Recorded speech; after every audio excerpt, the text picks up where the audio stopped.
Hey everyone, I'm Peter Stories here to guide you today. If you use this video to drift off to sleep, please tap like, hit subscribe, and drop a comment telling me where you're watching from and what time it is there. Now settle in, get cozy, and let yourself relax.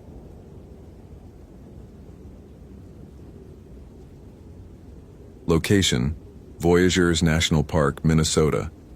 Date: November 18, 2016. The coffee had gone cold in Nathan's thermos by the time he noticed. He'd been standing at the edge of Kabetogama Lake for nearly 20 minutes, watching the gray water lap against the rocky shore in a rhythm that felt slower than it should. November had come hard to Voyageurs this year, stripping the birches and aspens bare 2 weeks ahead of schedule, leaving the park in that strange transitional state between autumn's death and winter's dominion. The sky hung low and heavy, the color of old pewter, pressing down on the 1,000 lakes and islands that made up this waterlogged wilderness. Nathan had worked this park for 6 years now, and he'd learned to read its moods the way some people read faces. Today, the park felt like it was holding its breath. He poured the cold coffee onto the ground and screwed the cap back on, tucking the thermos into his day pack. The morning patrol had been uneventful so far. A quick check of the Ash River Visitor Center, verification that the boat launches were properly secured for the approaching freeze, a brief conversation with old Tom Redhawk, who ran the bait shop just outside park boundaries and always had opinions about the weather. Tom had been unusually quiet today, though, kept glancing toward the tree line like he was expecting someone. When Nathan asked if everything was all right, Tom had just shaken his head and said something about how the animals were moving wrong this year. Heading south too early, he'd muttered, like they know something's coming. Nathan had dismissed it as the old man's usual superstition. Tom's grandmother had been Ojibwe, and he'd grown up on stories that Nathan filed under local color, useful for entertaining tourists, not much else. But now, standing alone at the water's edge with that oppressive gray sky bearing down, Nathan found himself thinking about the way the loons had gone silent over the past week. Usually they stayed until the lake started freezing, their eerie calls echoing across the water through the cold nights. This year, they'd left early, all of them seemingly overnight. His radio crackled, startling him from his thoughts. "Unit 7, this is dispatch, you copy?" Nathan keyed the mic. "Dispatch, Unit 7. Go ahead." "Nathan, we've got a vehicle registration check request. Blue Subaru Outback, plate number Minnesota Alpha Victor 7321. Vehicle's been in the Wooden Frog campground lot since yesterday morning. No reservation on file, no backcountry permit issued. Can you swing by and check it out?" "Copy that, dispatch. I'm about 15 minutes out. Any description on the registered owner?" "Registered to Maya Chen, 28 years old, Minneapolis address. We tried the emergency contact listed, her sister, but no answer yet." Nathan felt that familiar tightening in his chest, the one that came with every welfare check that might turn into something worse. "I'm en route. Unit 7 out." He made his way back to the patrol truck, boots crunching on the frost-hardened ground. The temperature had dropped noticeably even in the short time he'd been standing by the lake. His breath came out in visible puffs now, and the moisture in the air had that particular bite that preceded freezing rain. He checked the weather report on his phone before pulling out. The system was moving faster than predicted. What had been forecast as light rain was now expected to transition to sleet by early afternoon, with temperatures plummeting into the 20s by nightfall. If Maya Chen was out there somewhere, she'd picked one hell of a day to go missing. The drive to Wooden Frog campground took him along the winding park roads, past stands of white pine and paper birch that stood like pale sentinels against the darkening sky. Most of the leaves were gone now, and Nathan could see deep into the forest in a way that wasn't possible during summer. All those secret spaces revealed, the understory laid bare. It should have made the woods feel more open, more knowable. Instead, it made him feel exposed, as if the forest could now see him just as clearly as he could see it. He found the Subaru exactly where dispatch had described, parked at the far end of the Wooden Frog lot, nose facing the trailhead that led to the Cruiser Lake Trail system. Nathan pulled up beside it and killed the engine, sitting for a moment to observe. The car was covered in a fine layer of frost and dead leaves, definitely been here more than just overnight. He could see a day pack on the passenger seat, a water bottle in the cup holder, and what looked like a journal or sketchbook on the dashboard. On the windshield, tucked under the wiper blade, was a handwritten note that made his stomach drop. Back by 4 p.m. Tuesday. If I'm not, something went wrong. Please call my sister. M. It was Friday. Nathan radioed in his findings, then pulled on his gloves and approached the vehicle. He shined his flashlight through the windows, cataloging everything he could see. The sketchbook on the dashboard was open to a half-finished drawing, a detailed rendering of the rock formations along the Cruiser Lake shoreline, the pencil work delicate and skilled. Beside it sat a nature guide to Minnesota fungi, bristling with post-it notes. Maya Chen had come here to draw, to explore, to immerse herself in the wilderness. She'd done everything right. Left a note, told someone her plans, set a reasonable return time. And still. Nathan signed in at the trailhead register. The last entry was Maya's, dated Tuesday morning. Her handwriting was neat. Her intended destination listed as Cruiser Lake and surrounding trails day hike.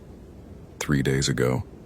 3 days in November, with temperatures dropping each night, with no gear visible in her car beyond a light day pack. He felt the cold seeping through his jacket and tried not to think about what 3 nights of exposure would do to a person.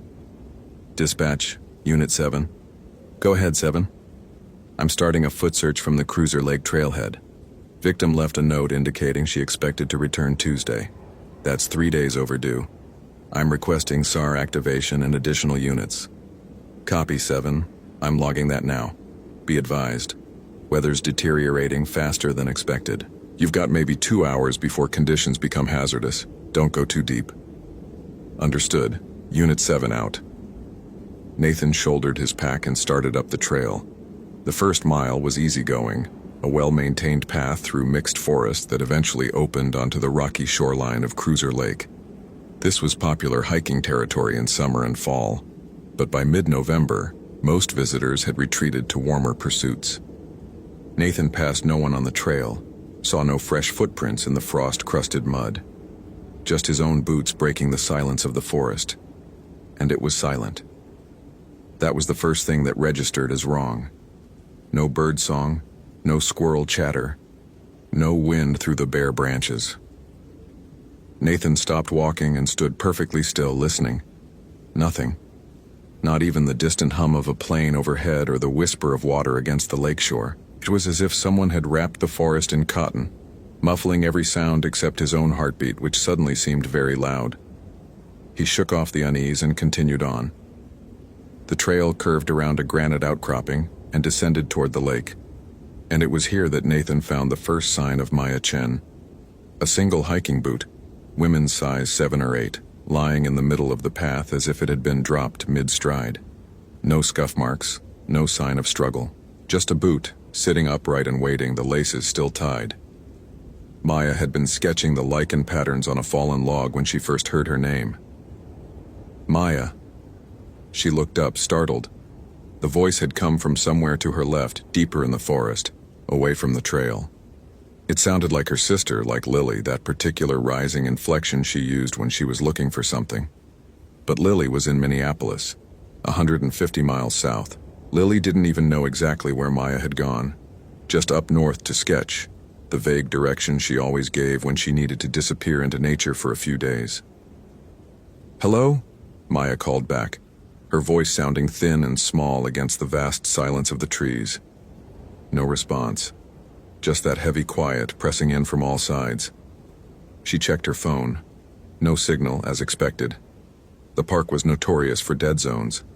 She'd been hiking for about 4 hours, moving slowly, stopping frequently to draw or photograph interesting formations. The light was starting to change, shifting from the cold white of overcast morning to something grayer, flatter. She should start heading back. The trail to the parking lot was clearly marked, and she had plenty of time before sunset. Maya packed up her sketchbook and started back the way she'd come. The path was easy to follow, the same granite outcroppings and distinctive birch stands she'd passed on the way in. Everything looked familiar. Everything was exactly as it should be, except that after 20 minutes of walking, she passed the same fallen log she'd been sketching. The exact same log, with the exact same lichen patterns, her own boot prints still visible in the soft earth beside it. Maya stopped. She looked back the way she'd come, then forward at the trail ahead. She'd been walking in a straight line. The trail didn't loop here. She'd checked the map this morning, traced her route with her finger to commit it to memory. This was a point-to-point hike, not a circuit. Maya. The voice again, closer now. Still Lily's voice, but wrong somehow. The pitch was right, the timbre was right, but the rhythm was off. Syllables held a fraction of a second too long, pauses in strange places. Like someone reading phonetically from a script they didn't understand. "Who's there?" Maya's voice cracked. She reached for her phone again, a reflex, knowing it was useless. "Maya, I found something. Come see." It was Lily's voice. It was exactly Lily's voice. But Lily couldn't be here. Lily was afraid of the woods, had been ever since they were children. Ever since that summer at camp when she'd gotten lost for 3 hours and came back unable to stop shaking. Maya started walking faster, not toward the voice but away from it, back toward where she thought the parking lot should be. Her breath was coming quick now, visible puffs of white in the cold air. The temperature had dropped sharply in the last hour. She could feel it biting through her fleece, numbing her fingers where they gripped her trekking poles. The trees looked wrong. That was the only way to describe it. They looked wrong. The birches that had seemed welcoming this morning now appeared to lean toward the trail, their bare branches reaching out like skeletal fingers. The spaces between the trunks were too dark, too deep, as if the forest extended infinitely in all directions with no end and no light. And then she saw it, just for a moment at the edge of her vision, something tall and thin standing between two pines, something that was almost the shape of a person but stretched, elongated, its proportions all wrong. When she turned to look directly at it, there was nothing there, just trees, just shadows. Maya ran. Nathan found the second boot a quarter-mile further down the trail, this one lying on its side at the base of a cedar tree. Beyond it, the trail showed signs of disturbance, broken branches, disturbed leaf litter, deep gouges in the mud that might have been footprints or might have been something dragged. He photographed everything, marking GPS coordinates on his handheld unit, trying to maintain the professional detachment that 6 years of wilderness rescue had taught him. But his hands were shaking, not from the cold. The sleet had started, a fine icy mist that coated everything in a glaze of frozen moisture. Nathan pulled up his hood and pressed on, following the disturbed trail off the main path and into the deeper forest. The trees here were older, thicker, a mix of white pine and northern red oak that blocked what little light remained in the sky. The ground was covered in a thick carpet of dead leaves that muffled his footsteps, making him feel like he was walking in a dream. Dispatch Unit 7. I found evidence of a possible victim off-trail, approximately 1.5 miles from the Cruiser Lake trailhead. Requesting immediate SAR deployment to my GPS coordinates. Static. Then, faintly, even copy, breaking up. Dispatch, do you copy? I need SAR at my location. Nothing. Just the hiss of dead air and beneath it something else, a sound like breathing, slow and deep, coming from the radio itself. Nathan switched channels, tried again, same result. His radio had never failed here before. The coverage in this section of the park was usually solid. He checked the battery, full charge, checked the antenna, secure. Everything was working. Everything should be working. The breathing sound continued, barely audible beneath the static. Nathan turned the radio off. He stood in the silence of the frozen forest, sleet clicking against his jacket, and tried to decide what to do. Protocol said to return to the trailhead, wait for backup, don't proceed alone into unknown conditions. But the evidence trail was fresh, the disturbance recent. Maya Chen might be injured somewhere ahead, might be hypothermic, might be dying while he stood here following procedure. A sound reached him through the trees, a voice high and thin, calling something he couldn't quite make out. It sounded like a woman. It sounded like it was coming from just over the next ridge. Nathan started walking. The forest seemed to close in around him as he moved deeper, the spaces between the trees narrowing, the canopy thickening despite the bare branches. The sleet was heavier now, coating the ground in a treacherous layer of ice. Each step required careful attention. A twisted ankle out here could be as deadly as any other threat. He found Maya's day pack at the edge of a small clearing, its contents scattered across the frozen ground. Granola bars, a water bottle, a first aid kit, that sketchbook he'd seen in her car. Nathan knelt and picked up the sketchbook, flipping through the pages. Detailed drawings of trees, rocks, fungi, birds. Beautiful work, meticulous and loving. The last page with any drawing on it was dated Tuesday. A half-finished sketch of a figure standing between two trees. Tall, impossibly thin, with limbs that bent at wrong angles. Maya had written something beneath it, the handwriting shaky and uneven. It knows my name. It sounds like Lily, but it's not Lily. It's been following since morning. I don't think the trail goes anywhere anymore. Nathan's blood went cold. Nathan. He spun around, hand going to the bear spray on his belt. The voice had come from behind him, from the direction he'd just walked. It was a voice he knew. Frank Morrison, the ranger who worked the Ash River station. But Frank was on vacation. Frank was in Florida, visiting his grandkids. Nathan, I found her. She's hurt. Come quick. The voice was Frank's. Every cadence, every rough edge, every note of concern. But Frank called him Nate, always had. A friendly abbreviation born from their first week working together. Never Nathan, not once in 6 years. Nathan didn't respond. He stood perfectly still, barely breathing, watching the trees for movement. Nathan. The voice again, closer. Don't you want to help her? She's been waiting for you. She's been waiting so long. Something moved in his peripheral vision, something tall and pale, sliding between the pines with a horrible fluid grace. Nathan didn't turn to look directly at it. Some instinct, some ancient survival mechanism buried deep in his brainstem, told him that looking directly at it would be a mistake. He backed away slowly, keeping his eyes fixed on the middle distance, watching for movement without focusing on any single point. The sleet was freezing on his face now, tiny needles of ice stinging his exposed skin. His breath came in ragged gasps, each exhale a plume of white vapor that hung in the still air. She drew me, the voice said, and it wasn't Frank anymore. It was Lily, the sister Maya had written about. She saw me watching, and she drew me. That's when I knew she was ready. That's when I knew she was mine. Nathan ran. He crashed through the underbrush, not caring about the noise, not caring about the ice-slicked ground or the branches that whipped across his face. Behind him, he heard something following. Not the heavy footfalls of a person, but something lighter, faster, a skittering sound like dry branches scraping together. He didn't look back.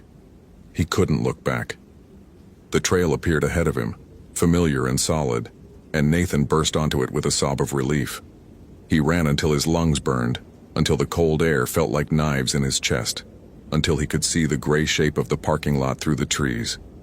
He made it to his truck and sat there for a long time, shaking, watching the tree line through the windshield. The sleet had turned to freezing rain now, coating the windows in a layer of ice that blurred the world outside into an impressionist smear of gray and white. His radio crackled. Unit 7, this is dispatch. Do you copy? Nathan grabbed the mic with trembling hands. Dispatch, Unit 7, I copy. What's your status? We lost contact for almost an hour. An hour. He'd been out there for an hour. It had felt like minutes, like seconds. I found evidence of the missing hiker. Daypack, personal effects, signs of... He stopped, unsure how to continue.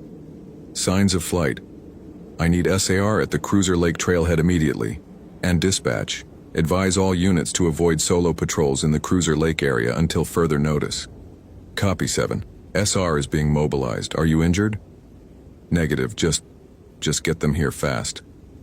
They searched for 5 days. Brought in dogs, helicopters, volunteer teams from 3 counties. They found Maya Chen's other shoe, a single glove, and her phone. Dead. The screen cracked. the GPS showing a route that spiraled inward on itself like a nautilus shell, eventually ending at a point that corresponded to nothing but deep forest, miles from any trail. They never found Maya. Nathan gave his statement to the investigation team, most of it anyway. He told them about the boots, the scattered pack, the disturbed trail. He mentioned the radio interference, attributed it to weather conditions. He said nothing about the voices, about the figure in the trees, about the sketchbook entry that had made his blood freeze. He kept the sketchbook. He's not sure why. Some nights when sleep won't come, he takes it out and looks at that last drawing, the tall, thin figure with the wrong proportions, watching from between the pines. Sometimes he thinks the figure has moved slightly on the page. Sometimes he thinks the head has turned, just a fraction of an inch, as if it's looking back at him. Tom Redhawk stopped by the station last week, asked Nathan if he'd heard anything strange in the deep woods lately. Any voices that didn't belong? Nathan told him no. But sometimes, late at night when the wind blows just right, he hears Maya Chen's voice coming from somewhere in the darkness beyond his cabin window. She's calling for help, she says. She's so close, she just needs him to open the door. Nathan keeps the door locked. He's learned not to listen, but the voice keeps calling. And some nights it sounds almost like it's learning his name.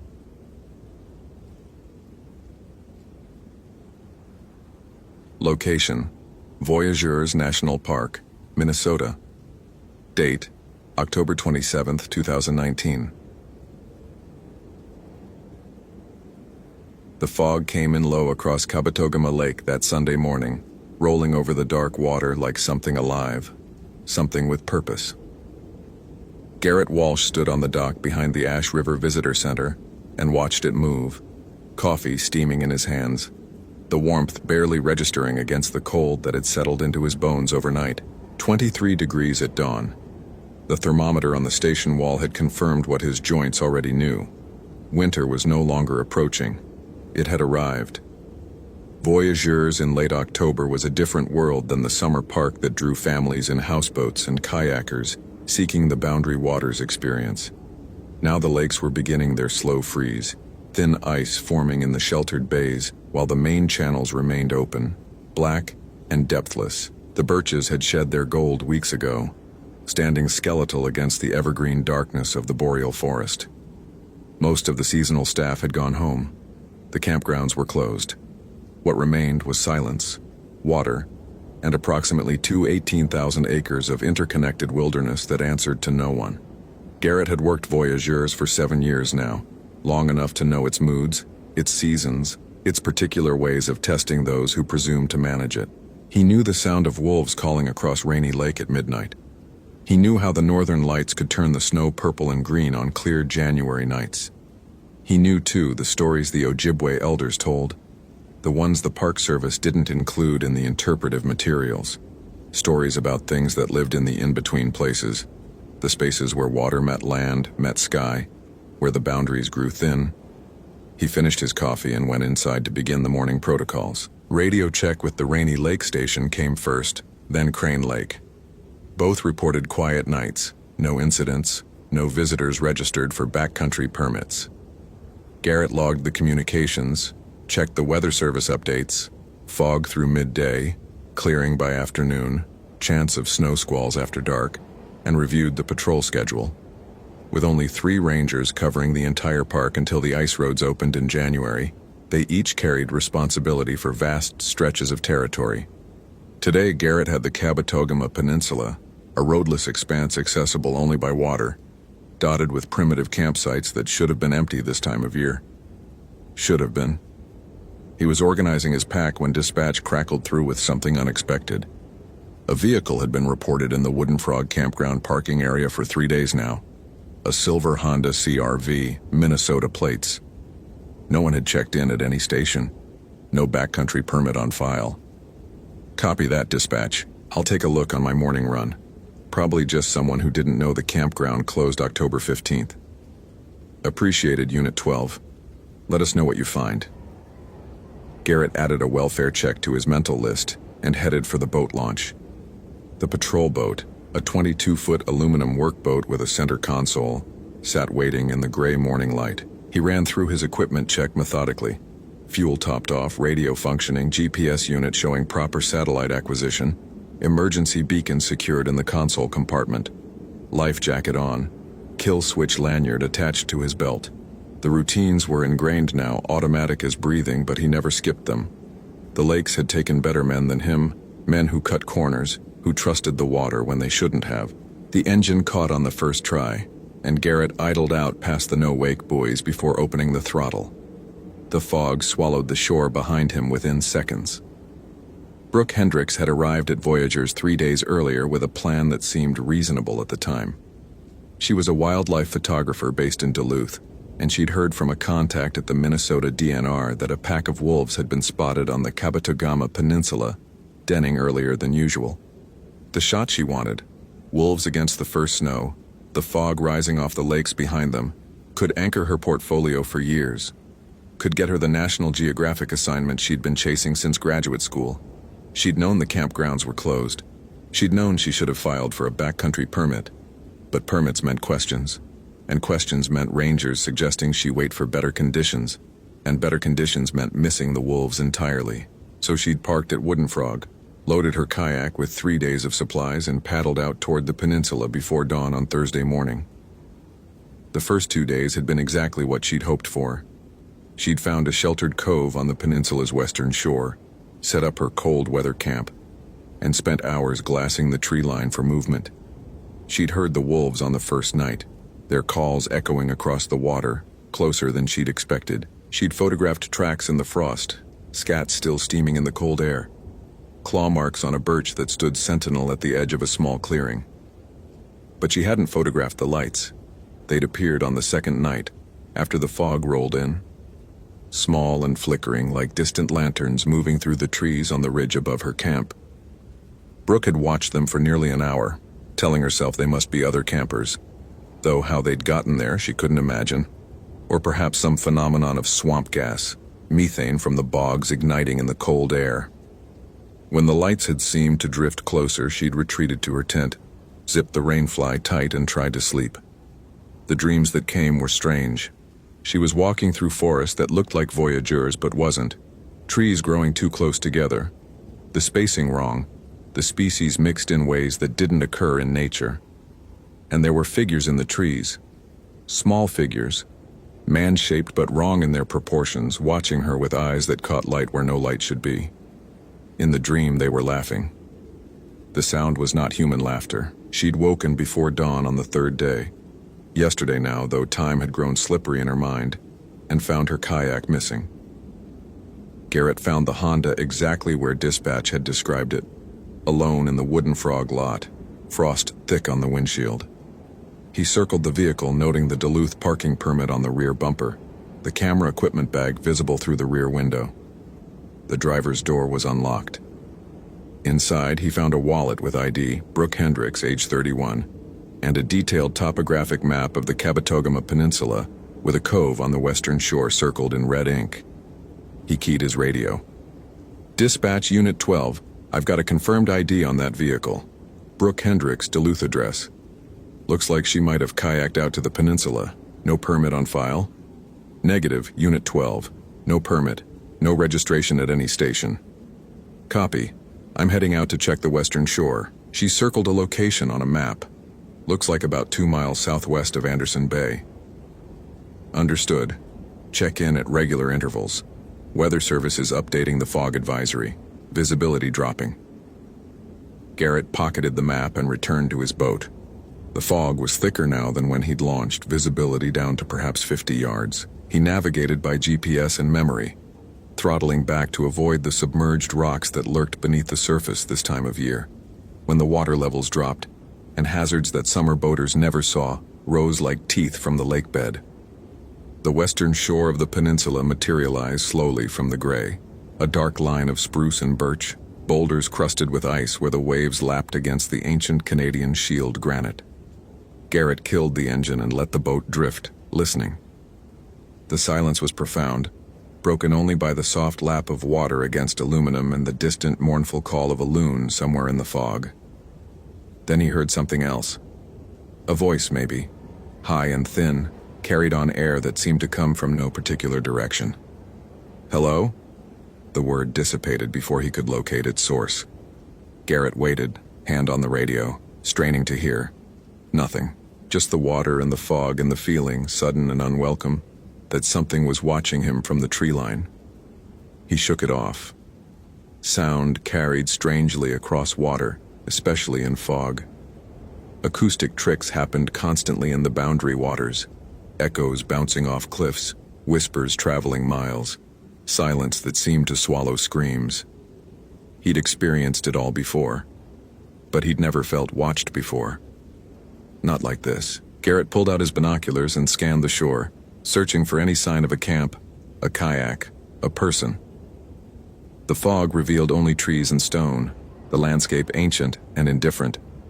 He checked his GPS. The circled location on Hendrick's map was about a quarter-mile south. He motored slowly along the shore, watching, listening.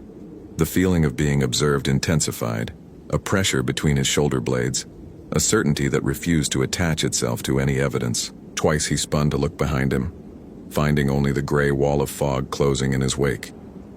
The cove appeared suddenly, a small inlet protected by a granite outcropping on either side. And there, pulled up on the rocky beach, he saw the kayak. It was overturned, wedged between two boulders in a way that suggested force. Not the careful placement of someone making camp, but the desperate hauling of someone fleeing the water. Garrett beached his boat beside it and stepped onto shore, hand moving instinctively to the bear spray on his belt. Not that it would help with what the quiet part of his mind was beginning to suspect. "Ms. Hendricks, Brooke Hendricks, National Park Service." His voice vanished into the fog. No echo returned. The trees seemed to lean in, listening. Brooke had spent most of the third day searching for her kayak, moving along the shore in widening arcs, calling out for help that never came. By afternoon, she'd accepted that the kayak wasn't lost. It had been taken, moved, hidden somewhere she couldn't reach. The logical part of her mind, the part that had gotten her through a master's degree in wildlife biology and years of solo fieldwork, insisted there had to be an explanation. An animal, perhaps. Wolves were known to investigate human camps, to drag off equipment. But wolves didn't hide kayaks. Wolves didn't move things with purpose. By evening, the fog had returned, thicker than before, and with it the lights. They were closer now. She could see them moving through the trees no more than 100 yards from her camp, flickering in patterns that almost seemed like communication. And beneath the lights, she could hear something. Footsteps maybe, though the rhythm was wrong. Too quick, too light, like something running on feet that weren't meant for running. Brooke had backed into her tent, clutching her bear spray with hands that wouldn't stop shaking. She'd tried her phone, no signal, as expected, and her emergency beacon, but the device's light stayed dark no matter how many times she pressed the activation button. The batteries, she thought. The batteries must have died, except she'd checked them before leaving Duluth. They'd been full. The footsteps circled the tent, 3 times around, then stopping, then starting again. Somewhere in the forest, something laughed. When dawn came, gray and fog-choked, Brooke abandoned her camp and ran. She didn't know where she was running. Inland, away from the water that should have been her escape route, deeper into a peninsula that had no roads, no trails, no help. The trees closed around her. The fog swallowed the sun, and the lights followed. Garrett found the camp a quarter-mile from the shore, following a trail of abandoned equipment. A lens cap here, a dropped water bottle there, as if someone had been fleeing and shedding weight as they ran. The tent still stood, but the fabric was torn, 3 long gashes running diagonally across the rainfly. The cuts were too clean for any animal Garrett could name. "Dispatch, Unit 12. I've located the Hendricks camp on the peninsula. No sign of the subject, but I've got evidence of..." He paused. What did he have evidence of? "Possible wildlife encounter. I'm going to push inland, see if I can locate her." "Copy, Unit 12. Be advised, fog is intensifying. Visibility at Ash River is down to 20 feet. Snow expected within 2 hours. Understood. Maintaining radio contact. He moved through the trees slowly, following the scattered trail of a person in panic. The silence here was absolute in a way that felt intentional. No birds, no squirrels, not even the wind through the branches. Just Garrett's own breathing and the crunch of his boots on the frost-hardened ground. Then through the fog, he heard her voice. "Help! Please help me!" He broke into a run before the rational part of his mind could stop him. The voice had come from somewhere ahead, maybe 50 yards, maybe more. He crashed through undergrowth, ducked beneath low branches, stumbled over roots that seemed to rise up deliberately to catch his feet. "Brooke! Brooke Hendricks! Keep calling out!" "Here! I'm here! Please!" The voice cut off mid-word. Garrett skidded to a stop, breathing hard, and found himself standing at the edge of a clearing he knew shouldn't exist. He'd patrolled this peninsula for years. He knew every trail, every notable feature. There was no clearing here. But here it was. A perfect circle of bare earth, perhaps 30 feet across, surrounded by trees that grew too close together, their branches interweaving in patterns that looked almost deliberate. In the center of the clearing stood Brooke Hendricks. She was facing away from him, perfectly still, her arms hanging at her sides. Her photographer's vest was torn, her hair wild with twigs and leaves. She didn't move when he called her name. "Ms. Hendricks? Brooke? I'm Ranger Walsh. I'm here to help you." She turned, and Garrett's blood went cold. Her face was wrong. Not injured, not disfigured. Wrong. The proportions were slightly off. The eyes too wide set. The smile too broad. The teeth behind it too numerous. She looked at him with something that wanted to be recognition but fell short, a mask of humanity worn by something that didn't quite understand the shape. "Help," she said, and the word came out in Brooke's voice, but the mouth didn't move quite right. The sync was off like a badly dubbed film. "I'm here. Please." Garrett stepped backward. His hand found his radio. "I found her," the thing wearing Brooke's face said, and now the smile was growing wider still, stretching beyond the boundaries of what a human face should allow. "I found her for you. She's here. She's here." And then, from the trees surrounding the clearing, the lights emerged. There were dozens of them, small and flickering, bobbing through the fog like lanterns carried by invisible hands. But as they drew closer, Garrett could see what carried them. Figures. Small figures, 3 feet tall at most, with bodies like twisted children and faces that belonged in no childhood nightmare.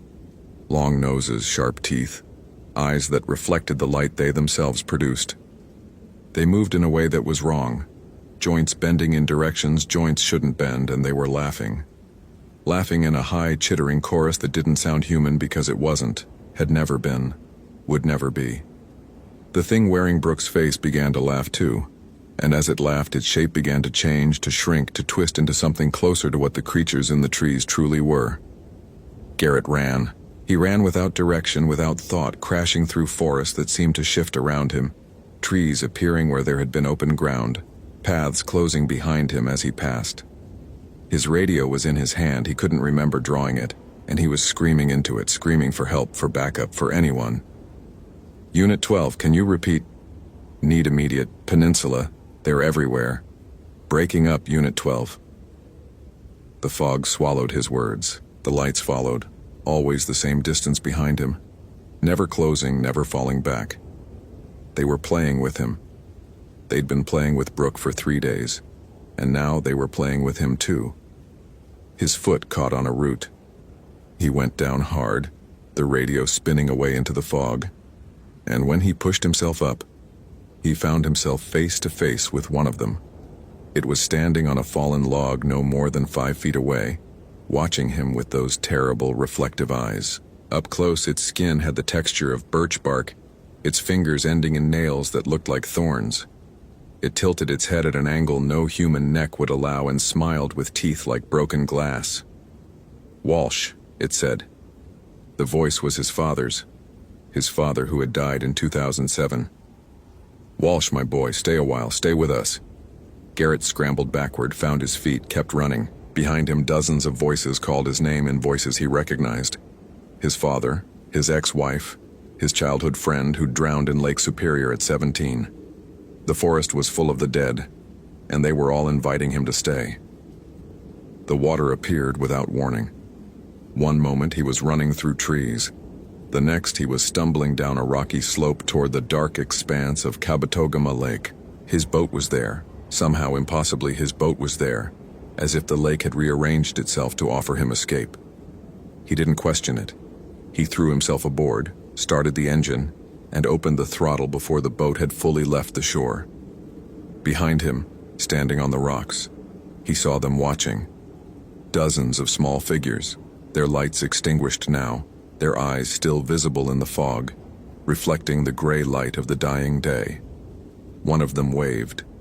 A slow, patient wave, a wave that said they would see him again. The search teams found Brooke Hendrick's body the following spring after the ice melted. She was discovered at the bottom of a cliff on the peninsula's interior, a cliff that appeared on no maps, that none of the rangers had ever seen before. The official report listed the cause of death as fall from height, circumstances undetermined.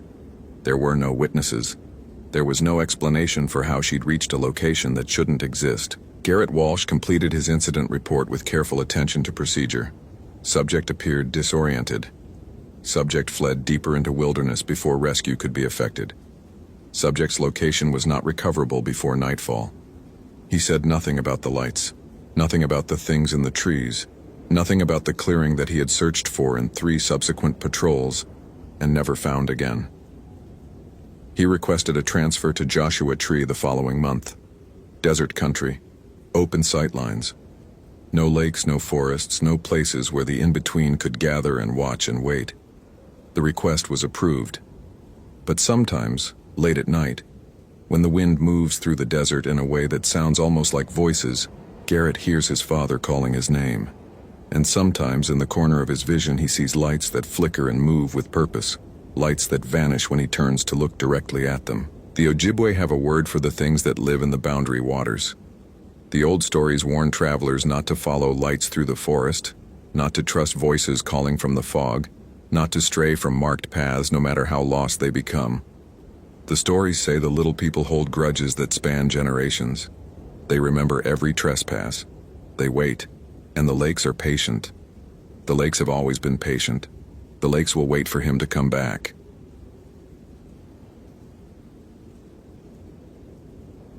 Location: Olympic National Park, Washington. Date: October 8, 2009.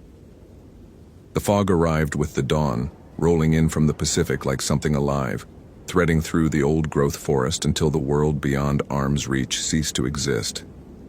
Brandon Webb stood on the porch of the Hoh Rainforest Ranger Station, watching the mist devour the parking lot one car at a time. His coffee had gone cold in his hands, but he hadn't noticed. 7 years in Olympic National Park, 5 of them stationed here in the Hoh, and he still found himself hypnotized by mornings like this, when the forest became a cathedral of gray and green, when sound traveled strangely and distances lost all meaning. The station radio crackled inside, followed by dispatch's voice. All units, weather advisory update, visibility under quarter-mile throughout the coastal lowlands. Rain expected by early afternoon, heavy at times. Trail conditions deteriorating. Brandon stepped inside and keyed the mic. Hoh station copies. What's the visitor count looking like? Light traffic. Most day hikers are staying put. You've got 1 overnight permit out. Tenant, Chloe, solo backpacker, departed yesterday for the 5-mile island camp. Due back by 1600 today. Copy that. I'll keep an eye out. He set down the mic and moved to his morning routine, the small rituals that structured each day in this remote corner of the park. Equipment check first. Flashlight batteries full, GPS unit charged, rain gear inspected for tears in the seams. His pack hung by the door, already loaded with the essentials: first aid kit, emergency blanket, water purification tablets, 50 feet of paracord, energy bars, signal mirror. He added a fresh set of batteries and 2 chemical light sticks, habits born from years of knowing how quickly the Hoh could turn hostile. The ranger station sat at the edge of the temperate rainforest, surrounded by Sitka spruce and western red cedar that had been growing since before Columbus landed. Some of these trees were over 300 feet tall, their canopy so dense that even on sunny days the forest floor existed in perpetual twilight. Moss covered everything: the trees, the rocks, the fallen logs. The very air itself seemed green with spores. In the fog, that green deepened to something almost black, and the usual sounds of the forest, the drip of condensation, the distant rush of the Hoh River, the calls of varied thrushes, became muffled, uncertain, as if heard through water. Brandon finished his coffee and pulled on his rain jacket. His first patrol would take him along the Hall of Mosses Trail, a short loop popular with tourists, before he headed deeper into the backcountry to check on the overnight campers. Standard procedure on a day like this. Nothing unusual about it. He paused at the door, looking out at the fog.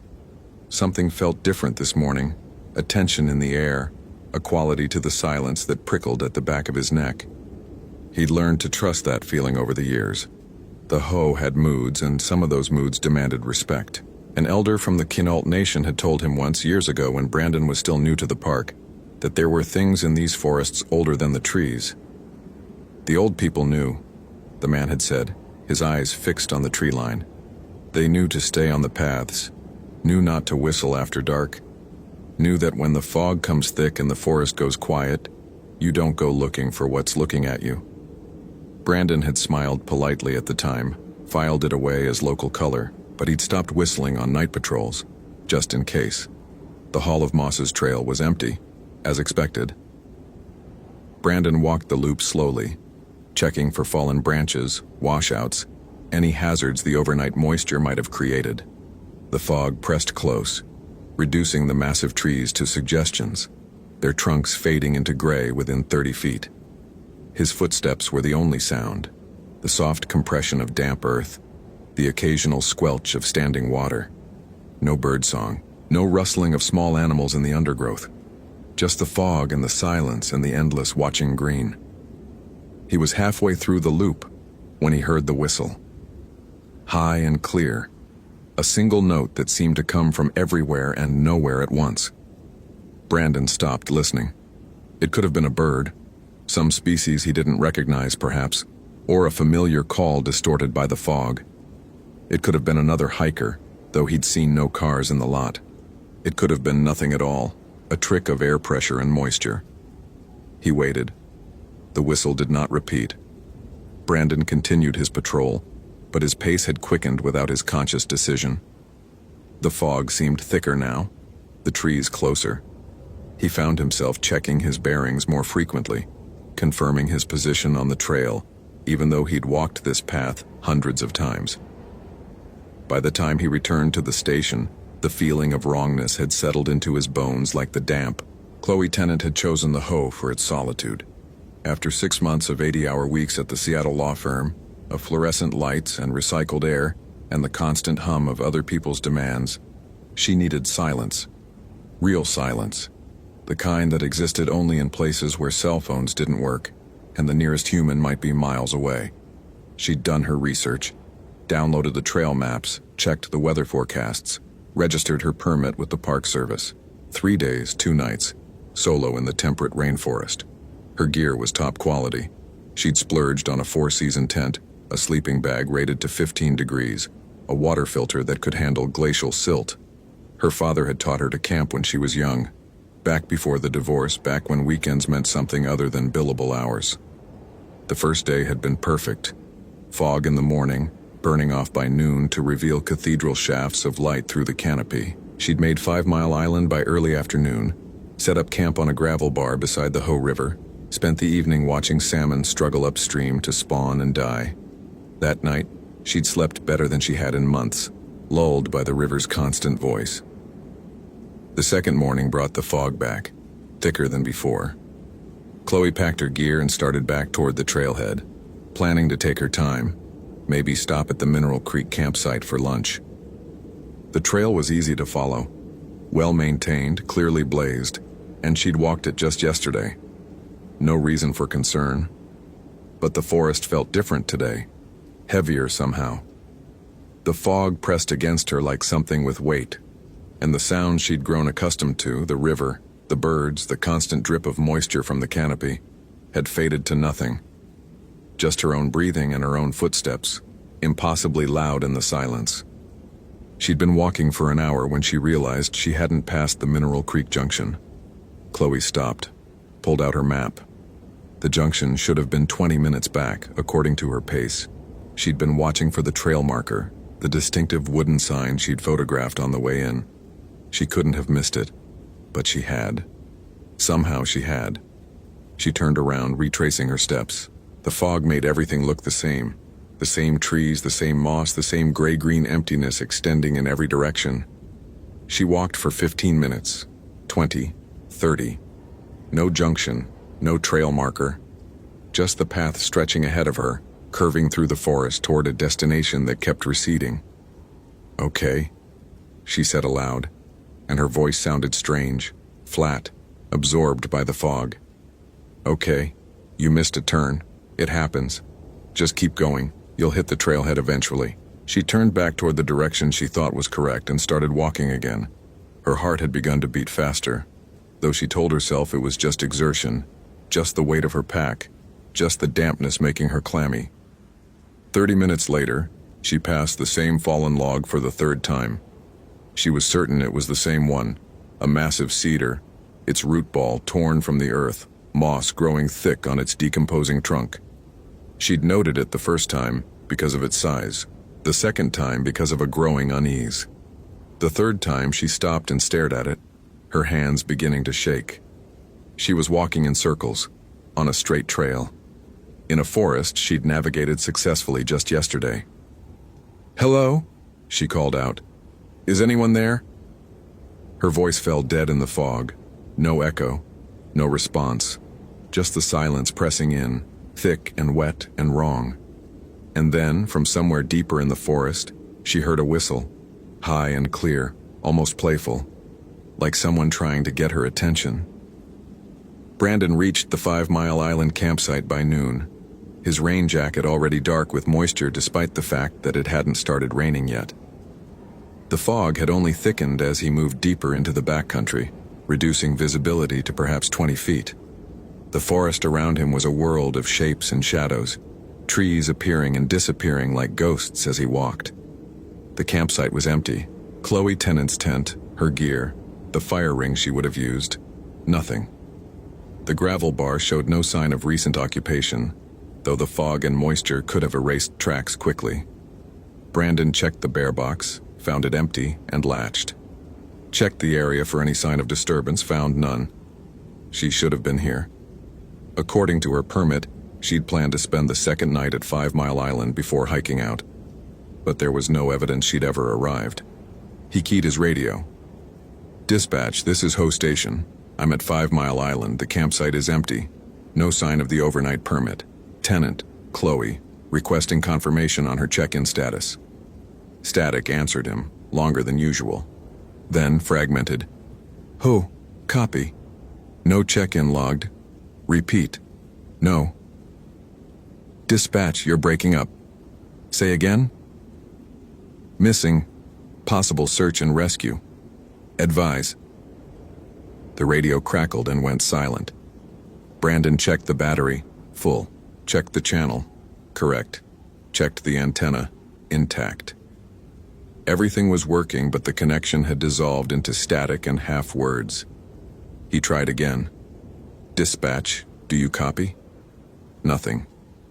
Then, very faintly, a voice that might have been dispatch or might have been something else entirely. "Don't whistle." Brandon stared at the radio in his hand. He knew what he'd heard, knew it was impossible, a coincidence of static and expectation, his mind finding patterns in noise.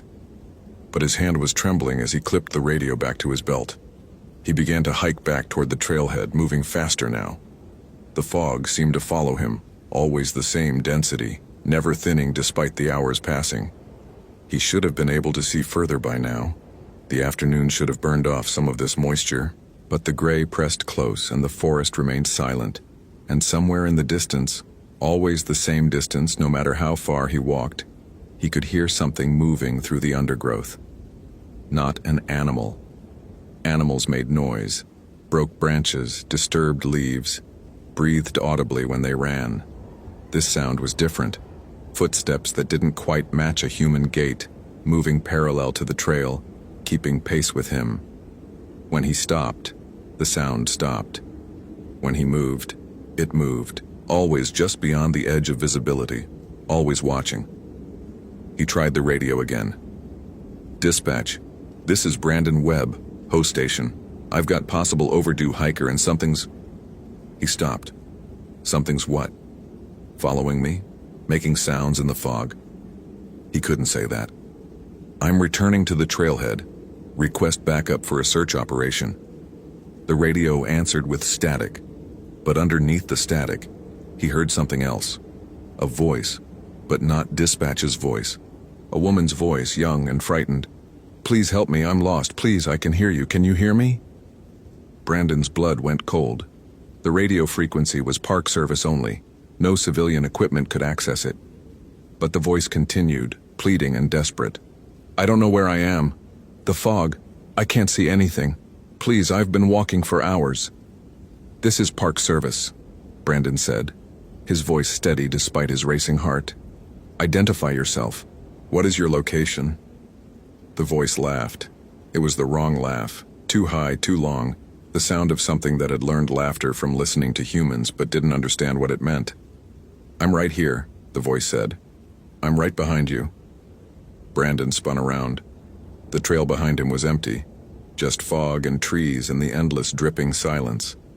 But the moss on the nearest cedar was disturbed, scraped away in long, parallel grooves, as if something with claws had pressed against it. The marks were fresh, the exposed wood still oozing sap. They hadn't been there a moment ago. He was certain of that. He ran. Chloe had stopped trying to find the trail. There was no trail anymore.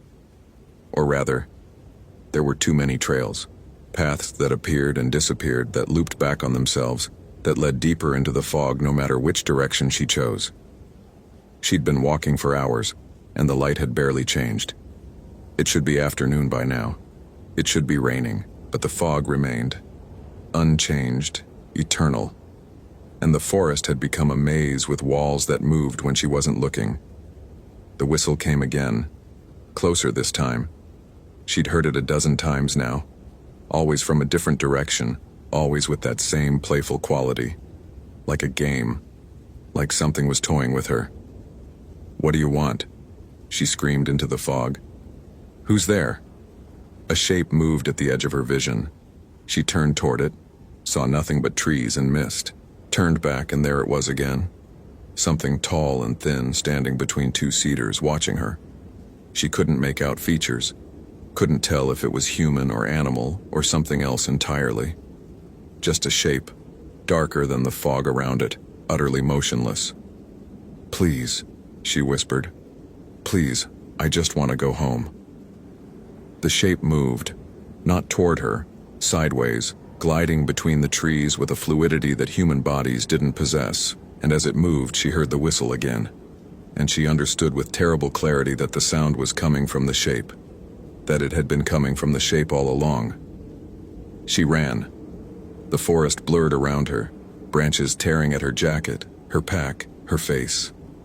She ran until her lungs burned and her legs gave out, and then she crawled, and then she simply lay on the forest floor, the moss pressing cold and wet against her cheek, and waited for whatever came next. The whistle sounded directly above her. She looked up. The shape was there, standing over her, so close she could have touched it. In the fog it was impossible to see clearly, but she could make out suggestions, limbs too long, joints that bent the wrong way, a face that was almost human but wrong in proportions, features that slid and shifted like smoke. "Please," she said one more time. It reached down. Its touch was cold, not the cold of the grave, but the cold of deep water, of caves that had never seen sunlight, of places where human beings were never meant to go. And then Chloe Tennant was gone, and only the fog remained. Brandon found her pack at the edge of the Hoh River, 3 miles from any established trail. It was sitting upright, perfectly arranged, as if someone had set it down carefully and walked away. Her water bottle was full. Her food was untouched. Her emergency beacon, the one that should have been activated if she was in trouble, was still in its case, never deployed. He didn't touch anything. He marked the GPS coordinates with shaking hands and backed away slowly, never turning his back on the tree line. The fog had begun to thin by then, and through the gaps he could see something moving in the forest. Not one shape now. Several, standing among the cedars at irregular intervals, watching him. Waiting. He counted 5, 6, 7 of them before he forced himself to stop looking. His radio crackled. "Ho, station. This is dispatch. We lost you for about 4 hours. What's your status?" 4 hours. He checked his watch. The display confirmed it. He'd been in the backcountry for nearly 8 hours, though it felt like 2. 8 hours in the fog with those things watching him, and they'd let him go. Why had they let him go? "I found the missing hiker's gear," he said into the radio, his voice mechanical, distant. No sign of the subject. Requesting search and rescue team, grid search of the area. "Copy that, Ho station. Say our team en route. Return to trailhead for debriefing." He walked back to the ranger station as the fog finally lifted, revealing a forest that looked exactly as it always had. Beautiful, ancient, indifferent. The varied thrushes were singing again. A deer crossed the trail ahead of him, pausing to watch him pass before disappearing into the undergrowth. Normal. Everything was normal. Except for the shapes he could still see at the edge of his vision, standing among the trees, and the whistle he could still hear, faint and playful as if inviting him to follow. They never found Chloe Tennant. The search lasted 9 days, covered over 50 square miles of backcountry, involved 3 agencies and 24 personnel. They found her car in the parking lot. They found her registration at the permit office. They found her packed by the river, her gear undisturbed, her emergency beacon never activated. But of Chloe herself, her body, her remains, any trace of her final hours, there was nothing. The official report listed her as a missing person, circumstances unknown. The case remained open but inactive, another file in a drawer of files that would never be solved. Brandon Webb submitted his incident report with the minimum required detail. Lost radio contact due to atmospheric conditions. Located subject's gear at river's edge. No sign of subject. He did not mention the shapes in the fog. He did not mention the whistle that had followed him for miles. He did not mention the voice on the radio that had laughed in a way that human beings do not laugh. He requested a transfer 2 weeks later. The Knoll elder had been right. There were things in these forests older than the trees, and they did not appreciate being seen. The transfer was approved. Arizona, a desert park, somewhere without fog and old growth and the endless dripping silence. On his last night at the Ho station, Brandon sat on the porch and watched the fog roll in from the Pacific. He could see shapes in it, moving among the trees at the edge of the parking lot. 5 of them. 6. 7. Standing motionless, watching the station, watching him. One of them whistled.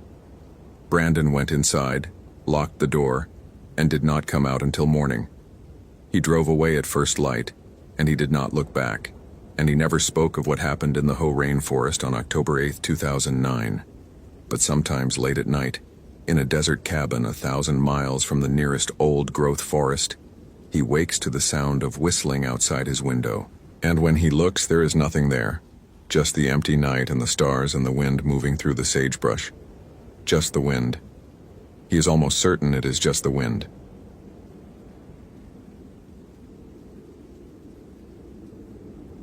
Location: Congaree National Park, South Carolina.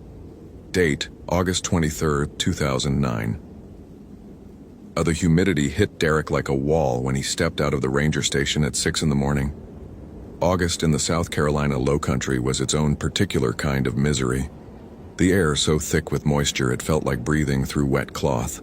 The temperature already climbing toward 90 before the sun had fully cleared the tree line. He'd been working Congaree for 4 years now, long enough to have made peace with the sweat that would soak through his uniform by noon, the mosquitoes that treated DEET as seasoning, the way the bottomland forest seemed to swallow sound and light in equal measure. He loved this place in the way you love something that regularly tries to kill you, with respect, wariness, and a bone-deep appreciation for its indifferent beauty. The station's weather radio had been chattering about storms all morning. Tropical moisture pushing up from the Gulf, the forecaster said, colliding with a stalled front somewhere over Georgia. They were looking at heavy thunderstorms by late afternoon, possibly severe. Flash flood warnings for the low-lying areas, which in Congaree meant most of the park. Derek filled his water bottles, checked his radio batteries, and pulled up the day's schedule on the ancient desktop computer that served as their dispatch system.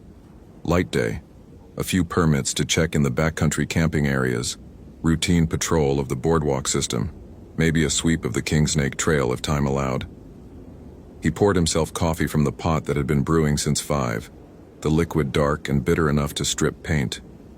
Through the station window, he could see the cypress trees rising from the floodplain like cathedral columns, their swollen bases disappearing into the black water that gave the park its character.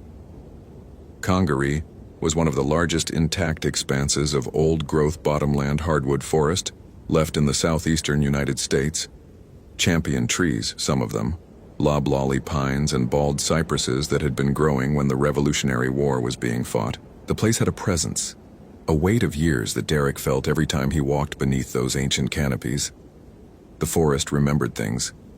That's what old Clement, the maintenance worker who'd been here since the park's establishment in 1976, always said. The forest remembers, and sometimes it talks back. Derek had dismissed that as local color, the kind of spooky folklore that accumulated around any wild place. But there were days, humid, still days like this one, when the air pressed down and the usual sounds of the swamp went quiet, when he almost believed it. His morning patrol took him along the elevated boardwalk that wound through the heart of the floodplain, a 2.5-mile loop that showcased the park's most impressive trees. Even this early, he encountered a few visitors. A retired couple from Ohio photographing the massive loblolly pine near the Weston Lake overlook, a solo birder with impressive binoculars scanning the canopy for prothonotary warblers. Derek checked permits, answered questions about the best spots to see wildlife, warned everyone about the incoming storms. Standard morning, standard duties. The swamp hummed with its usual chorus of insects and frogs, the distant territorial drumming of a pileated woodpecker echoing through the trees. It was near the end of his boardwalk loop, at the junction where the Sims Trail split off toward the backcountry, that Derek noticed the first wrong thing. A backpack sat at the base of a water tupelo, just off the edge of the boardwalk where a set of wooden steps descended into the floodplain. Women's pack, purple and gray with a hydration bladder tube hanging loose. No sign of its owner. Derek checked the immediate area, calling out a generic, "Hello, Park Service," that echoed flatly in the humid air. No response. He photographed the pack, noted the GPS coordinates, and keyed his radio. "Dispatch, this is Unit 3. I've got an abandoned pack at the Sims Trail Junction, approximately 2.3 miles from the visitor center. No sign of the owner. Can you check if we have any overdue permits or missing person reports?" The radio crackled. "Copy, Unit 3. Checking now. Stand by." Derek waited, studying the pack without touching it. The main compartment was partially unzipped, revealing a water bottle, a trail map, and what looked like a camera case. Whoever owned this had set it down deliberately, or dropped it in a hurry. Neither option was particularly reassuring. Unit 3, dispatch. We've got a visitor who signed in at the Kingsnake Trailhead yesterday evening. Female, late 20s, name is Scarlett Webb. Listed a solo overnight at Bluff Camp. She was due to check out by 10 this morning. No checkout recorded. Derek checked his watch. 8:45. Still early, technically. But that pack didn't look like it belonged to someone who was casually running late. Copy, dispatch. I'm going to head down Sims Trail toward Bluff Camp. See if I can locate her. Understood, Unit 3. Be advised, weather's moving faster than predicted. You've got maybe 3 hours before conditions deteriorate. Check in every 30 minutes. Will do. Unit 3 out. Scarlett had known she was being watched since the previous afternoon. It started as a feeling, that prickling sensation at the back of the neck, the primitive awareness that something was paying attention. She'd been hiking the Oak Ridge Trail about a mile from the campsite she'd reserved when the feeling first hit her. She'd stopped, turned slowly in a complete circle, scanning the undergrowth for any sign of movement. Nothing. Just trees, ferns, the black water pooling in the low spots. Probably an alligator, she'd told herself. They were common in the park, the ranger at the visitor center had said. Shy, mostly. Nothing to worry about unless you got too close. But alligators didn't make you feel watched. Alligators didn't raise the hair on your arms from 50 feet away. She'd made camp at Bluff Camp as planned, set up her tent on the elevated platform that kept her above the soggy ground, made dinner, watched the sunset paint the cypress trees gold and amber, tried to shake the uneasy feeling that had followed her all afternoon. The forest went quiet as darkness fell. Not silent exactly, but muted. The daytime chorus of birds replaced by the deeper rhythms of frogs and insects. Scarlett had camped alone dozens of times. She knew the sounds of the night, the natural soundtrack of wilderness. This was different. The quiet felt deliberate, as if the swamp itself were holding its breath. She'd heard the footsteps around midnight, not animal footsteps. Something walking on two legs, circling her campsite at a distance of maybe 30 yards. Slow, unhurried, crackling through the underbrush with a rhythm that was almost human. Almost. Something about the gait was wrong, the intervals between steps not quite matching any natural stride. Scarlett had lain frozen in her sleeping bag, flashlight gripped in white-knuckled hands, listening as whatever it was completed one full circuit of her camp, then another, then a third, and then it had stopped. Just stopped. No retreating footsteps, no sound of something moving away. One moment the footsteps were there, the next they weren't, as if the thing had simply ceased to exist. Scarlett hadn't slept. She'd lain awake until dawn bled gray through the trees, and the moment there was enough light to see, she'd packed her gear and started back toward the trailhead. Screw the permit checkout time. Screw the rest of her planned hike. She was getting out of this swamp and she was never coming back. She'd made it about 2 miles when she heard the voice. Scarlett? She stopped dead. The voice had come from somewhere to her right, deeper in the forest away from the trail. It sounded like her mother. Exactly like her mother. The particular cadence, the slight southern lilt that 30 years in Charlotte hadn't erased. But her mother was in Charlotte. Her mother was 200 miles away. Her mother didn't know exactly where Scarlett was hiking, just that swamp park in her vague description. "Hello?" Scarlett called, her voice thin against the heavy air. "Scarlett, honey, I've been looking for you." Her mother's voice. Her mother's exact voice. But her mother never called her honey. It was always sweetheart or baby girl, the endearments she'd used since Scarlett was small. Something cold moved through Scarlett's chest despite the oppressive heat. She started walking again, faster now, not quite running but close. The trail wound through a section of particularly dense undergrowth, the trees pressing in close, their canopy blocking most of the morning light. In the shadows between the trunks, something moved. She saw it for only a second. A shape, tall and hunched, with proportions that didn't make sense. Too long in the limbs, too narrow in the torso. It was there, watching from behind a massive cypress, and then it was gone, slipping into the darkness between the trees with a fluid grace that no human body could achieve. Scarlett ran. Derek found the first sign of Scarlett Webb half a mile down the Sims Trail. A single hiking boot, women's size, lying in the middle of the path. The laces were still tied. He photographed it, marked the location, and pressed on, his unease growing with every step. The swamp around him had gone quiet in that particular way he'd learned to distrust. The normal sounds of wildlife replaced by a dense, expectant silence. Even the insects had stopped their buzzing, as if the entire forest were listening for something. The trail descended into a section of the floodplain where the water level was higher than usual, the black water reaching almost to the edge of the wooden walkway that kept hikers out of the muck. Derek moved carefully, scanning the underbrush on either side, looking for any sign of the missing woman. The humidity was brutal now, the air so saturated that his clothes clung to his skin, and every breath felt like drowning in slow motion. Dispatch Unit 3. I'm approximately 1 mile down Sims Trail, approaching the low water crossing. Found evidence of the missing hiker, 1 boot, abandoned on trail. No sign of the victim. Requesting backup. Static answered him. Then faintly, 3. Copy. Breaking. Dispatch, say again? You're breaking up. Nothing. Just the hiss of dead air, and beneath it, something else. A sound like breathing, deep and slow, coming from the radio itself. Derek checked the channel, checked the battery. Everything was working. Everything should be working.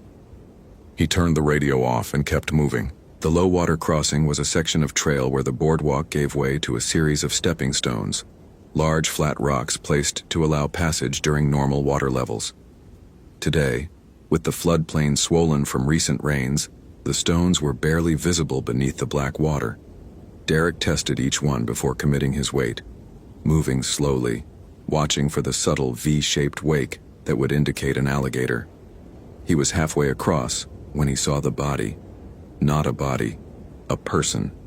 Someone lying face down on the opposite bank, half hidden in the undergrowth, their clothes torn and mud-caked. "Park Service," Derek shouted, abandoning caution to splash through the remaining distance. "Can you hear me?" No response.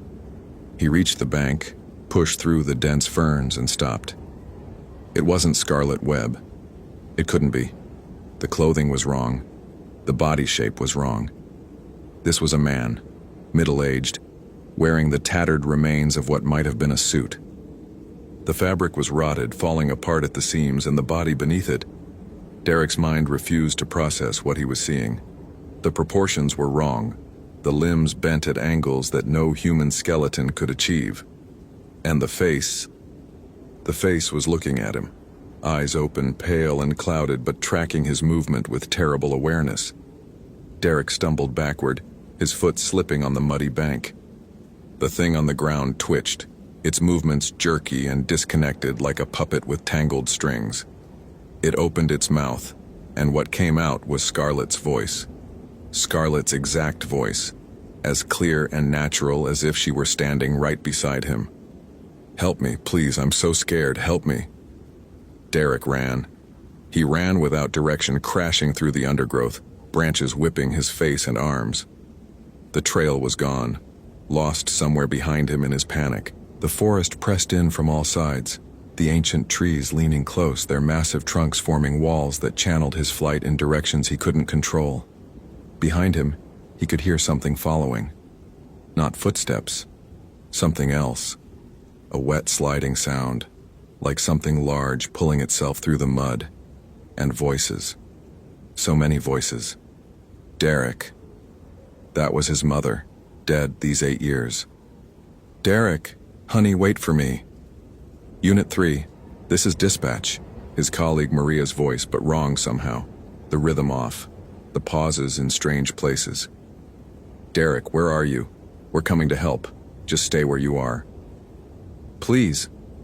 Scarlet again, closer now, somewhere to his left.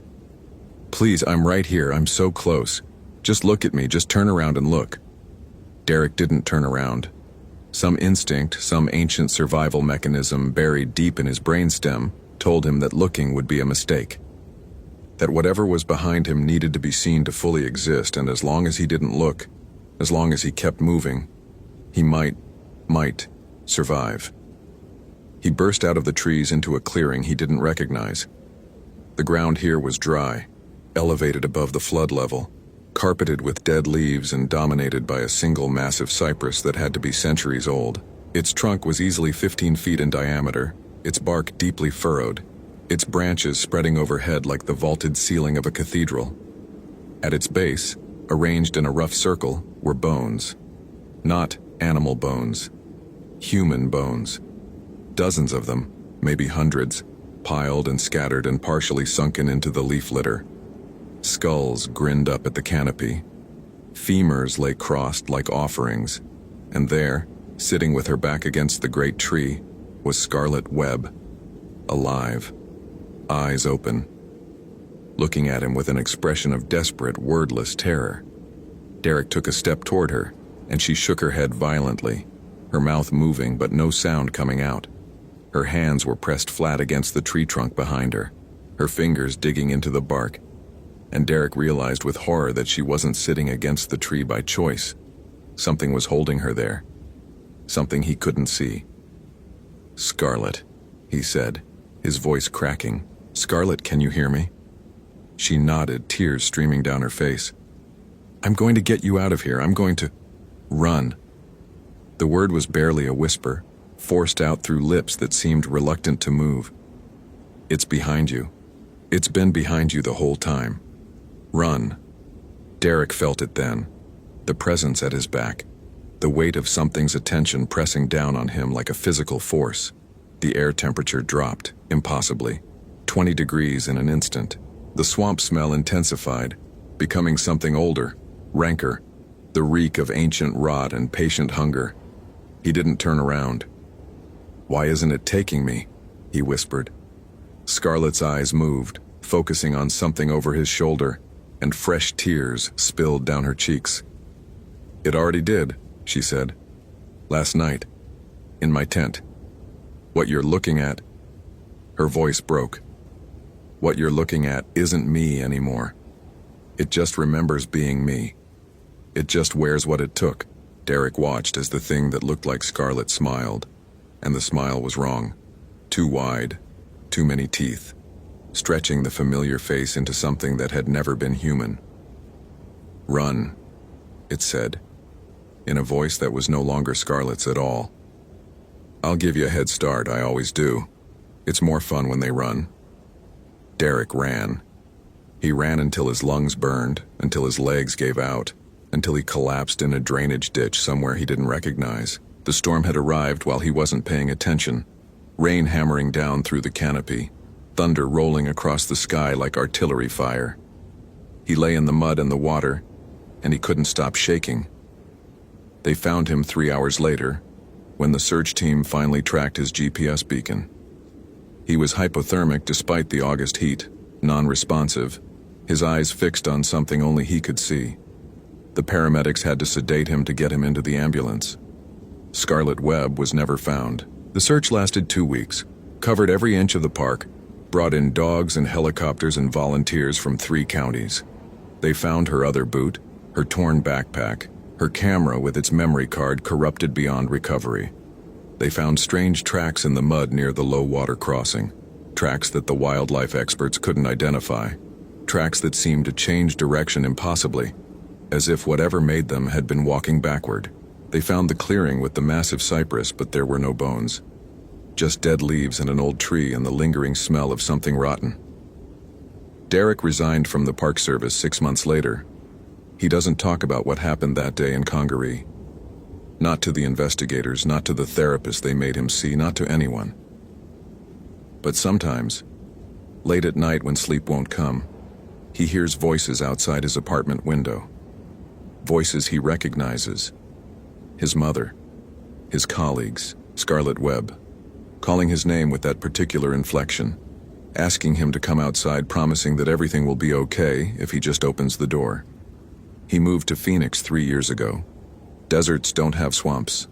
Deserts don't have bottomland forests with ancient trees and black water and things that remember.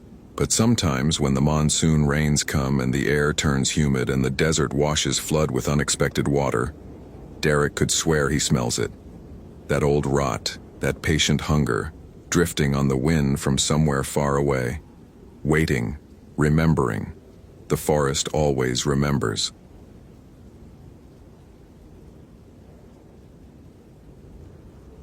Location: Congaree National Park, South Carolina.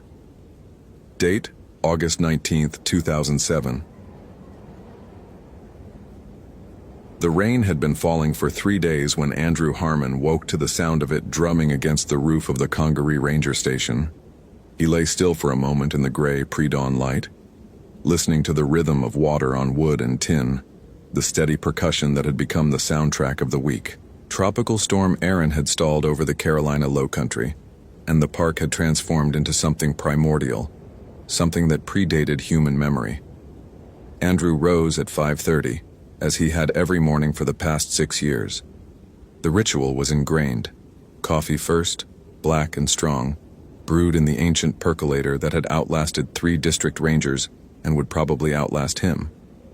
Then the morning weather check, pulling data from the No AA feed on the station computer. The numbers confirmed what his joints already knew. Another 4 to 6 inches expected before midnight. Flood warnings extended through Wednesday. Barometric pressure dropping.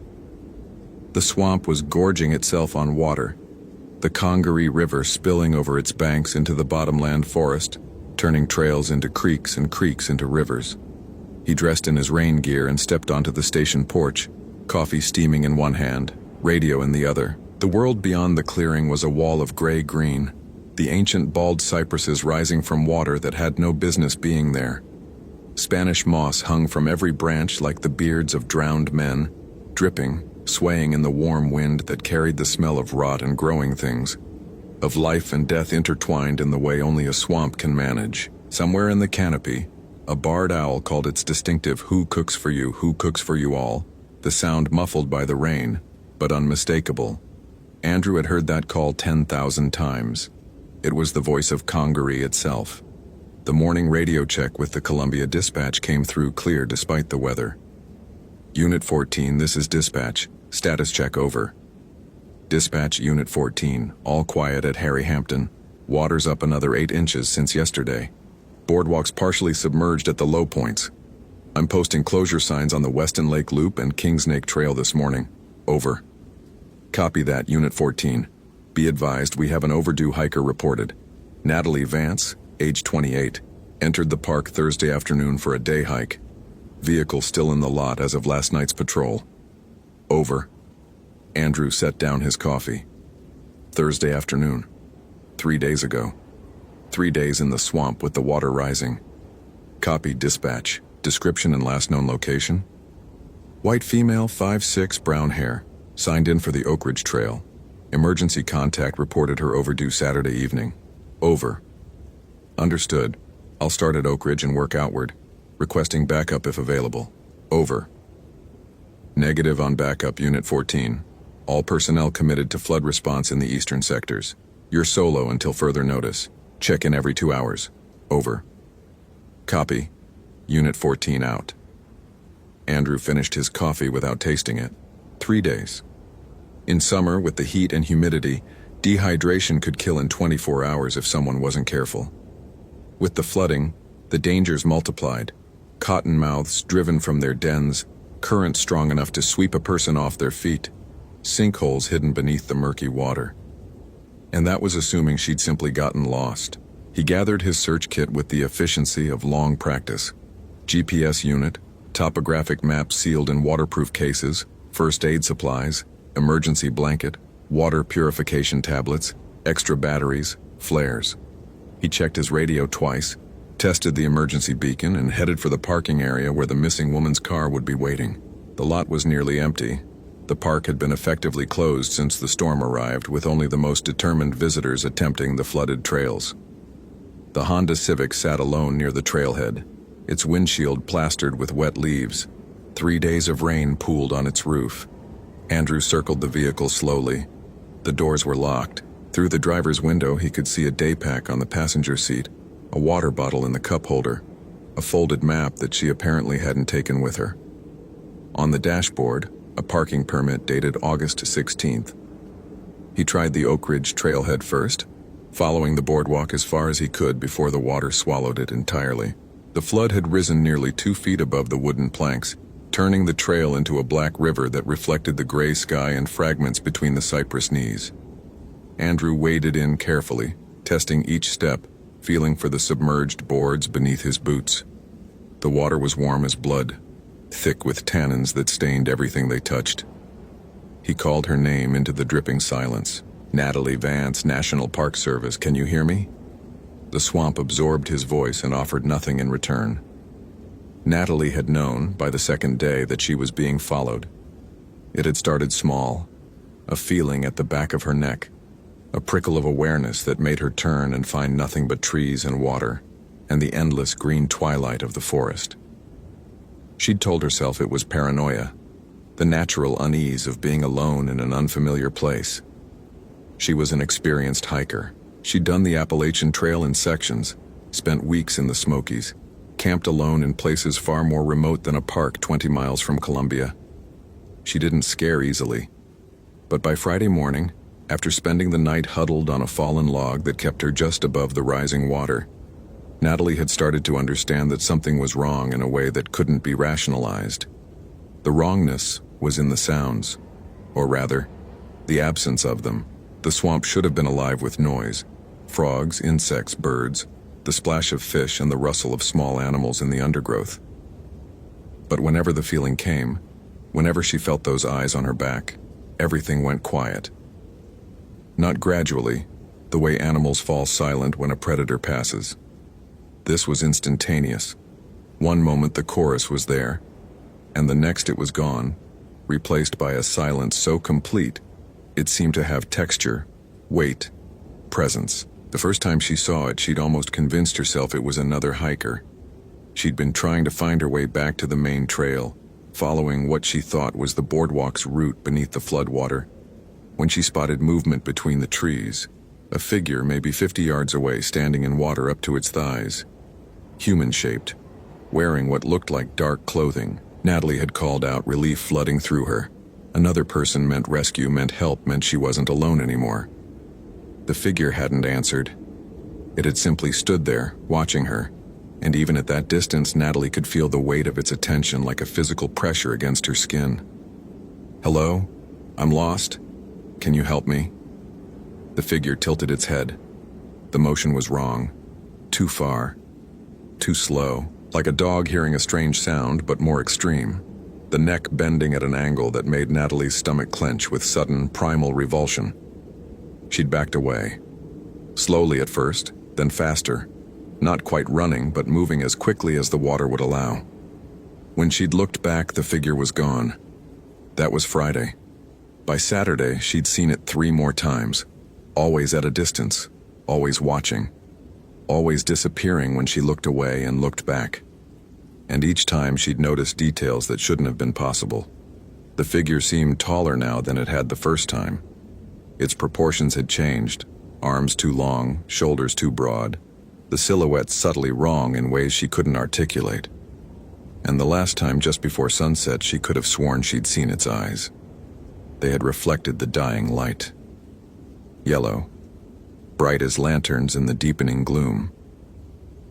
That night, she didn't sleep. She found the highest ground she could, a small rise where an ancient cypress had fallen and created a tangle of roots and earth above the floodline, and she waited in the dark, listening to the rain, listening for footsteps in the water below. She heard them, slow, patient, circling her refuge in a wide arc that never came close enough to see, never strayed far enough to ignore. Something was hunting her, and it was taking its time. Andrew had searched for 3 hours when he found the first sign. It was a shoe, wedged between 2 cypress knees at the edge of what had been the Sims Trail before the flood swallowed it. A woman's hiking boot, size 7 or 8, caked with mud. No blood, no obvious damage, just a shoe that someone had lost or abandoned in their flight through the swamp. He keyed his radio. "Dispatch Unit 14, I've got personal effects. One hiking boot, appears to match our missing hiker. Location is approximately half a mile northeast of the Sims Trail junction. I'm continuing the search. Over." "Copy, Unit 14. Any sign of the subject?" "Negative. Water's too high for tracks. I'm going to push deeper. Over." "Understood. Be advised. Weather Service is upgrading their warning. Another cell moving in. Visibility dropping. Recommend you return to station within 2 hours. Over." "Copy. I'll reassess at 1400. Unit 14 out." Andrew pocketed the boot and continued. The water was above his knees now, the current stronger than it had any right to be this far from the river. The forest here was old in a way that most people never experienced. These trees had been standing when Columbus landed, when the first English ships arrived at Jamestown. The bottomland hardwood forest of Congaree was one of the last truly primeval places in the eastern United States, and in the gray stormlight, with the water rising and the Spanish moss dripping from branches that blocked out the sky, it felt like stepping backward in time, like entering a world where humans had never been welcome. He noticed the silence first. It arrived without warning, between one step and the next. The rain was still falling, but somehow even that sound seemed muted now, dampened as if the air itself had grown thick enough to absorb it. No birds, no insects, no frogs, just Andrew's own breathing and the soft splash of his steps through the warm black water. He stopped, listened. His hand moved to the radio on his shoulder, but he didn't key it yet. He'd worked swamps for years, in Florida and Louisiana, before coming to Congaree. He knew the sounds of the wetlands the way he knew his own heartbeat. And this absence was wrong. "Hello? Natalie?" His voice died in the air. The trees seemed to lean in, listening, and somewhere in the back of his mind, in the part of him that predated civilization and remembered what it meant to be prey, something began to scream that he needed to leave. Now, without looking back. Andrew was too professional to run from a feeling. He'd been trained to trust evidence, not instinct, and so he kept walking, pushing deeper into the silence, into the flooded forest where the ancient cypresses rose like pillars in a drowned cathedral. He didn't see the figure until he was almost on top of it. It was standing in the water perhaps 30 feet ahead, half hidden behind the massive trunk of a loblolly pine. Andrew's first thought was relief. He'd found her, the missing hiker, alive and waiting to be rescued. He opened his mouth to call out. Then the figure moved and Andrew's voice died in his throat. It stepped out from behind the tree with a motion that was wrong in every way. Too fluid, too graceful. The joints bending in directions that human joints didn't bend. It was shaped like a person, almost. The proportions were close enough to fool the eye at a distance, but this close the wrongness was undeniable. The limbs were too long, the torso too narrow. And the face. Andrew couldn't make out the face. It was wrong the way a reflection in moving water is wrong. Features that shifted and blurred refused to resolve into anything recognizable. But the eyes he could see clearly.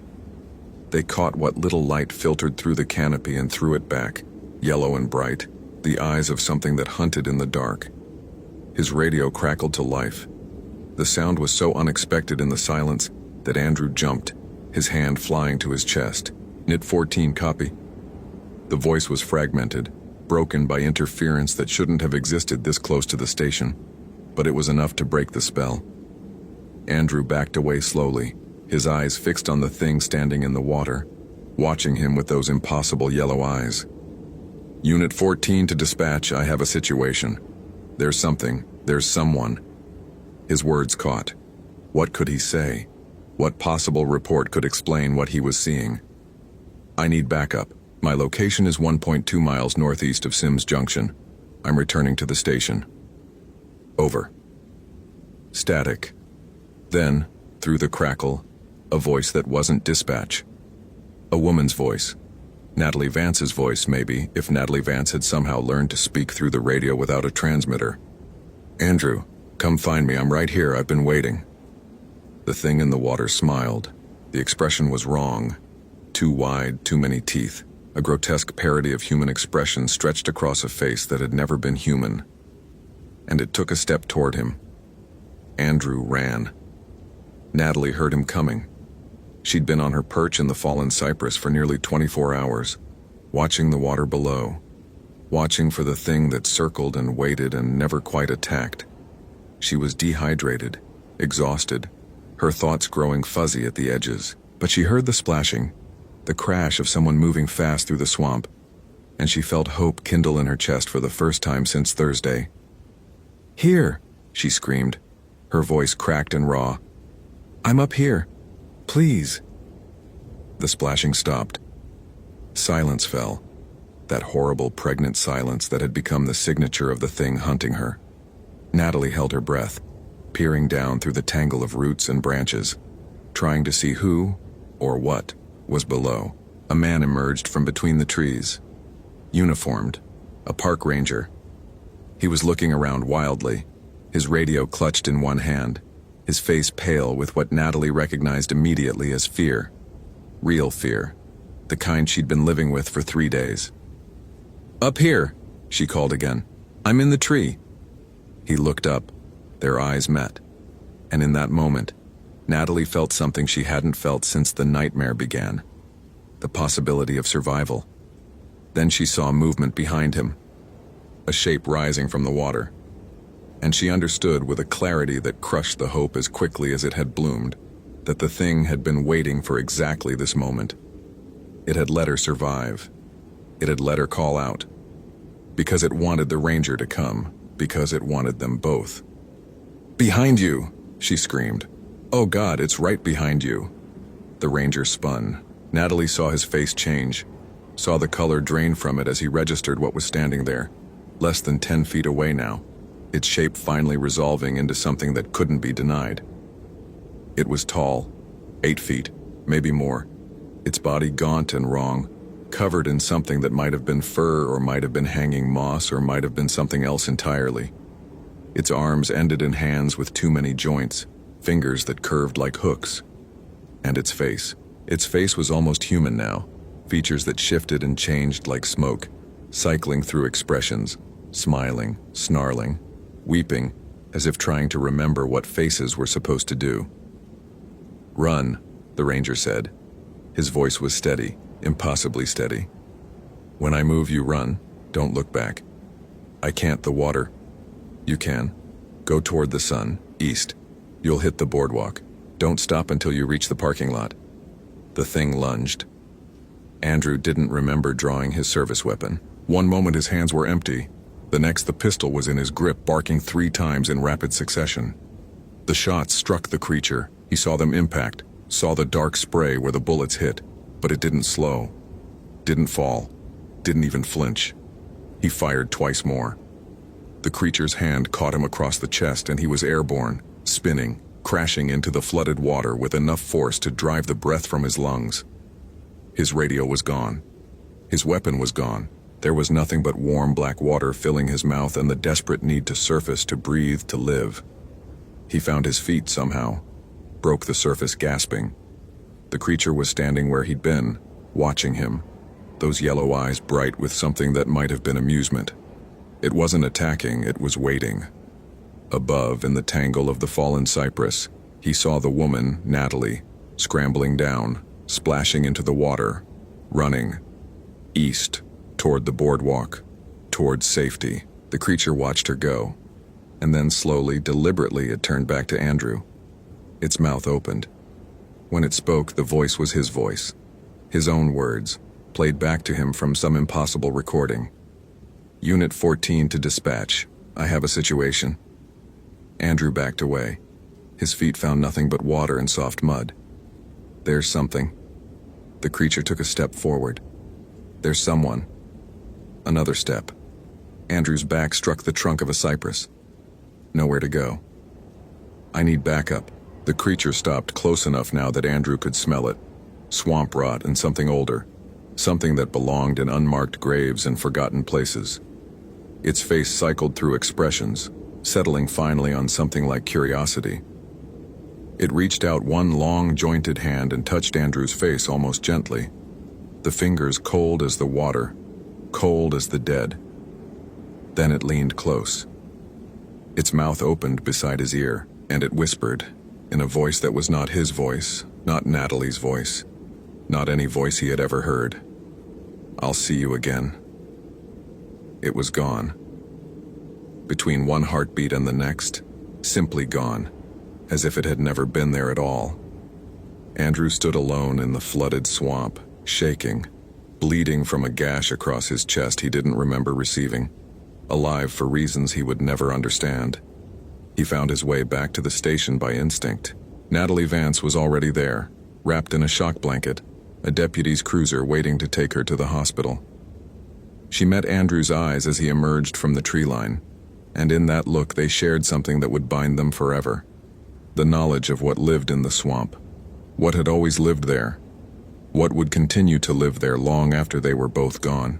The official report listed Andrew Harmon's injuries as sustained during a search and rescue operation in hazardous conditions. Natalie Vance was treated for exposure and dehydration and released after 2 days. Neither of them told anyone what they had seen. Who would believe them?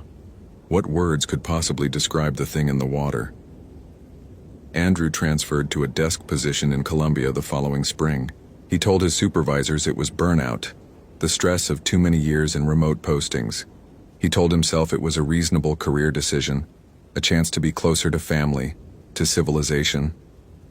He didn't tell anyone about the dreams, the yellow eyes watching from flooded forests, the voice that was his voice calling from the dark, the whispered promise that echoed in his skull on quiet nights.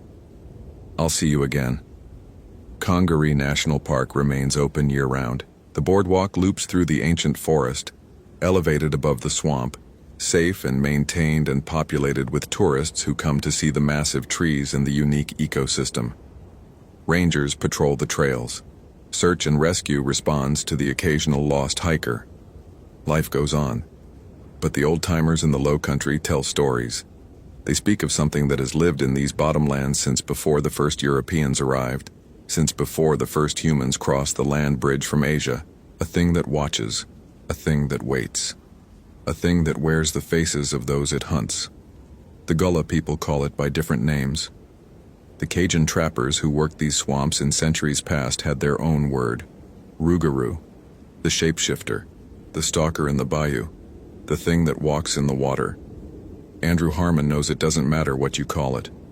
What matters is that it's still there, beneath the Spanish moss and the black water, patient as the ancient trees themselves, and it remembers his face.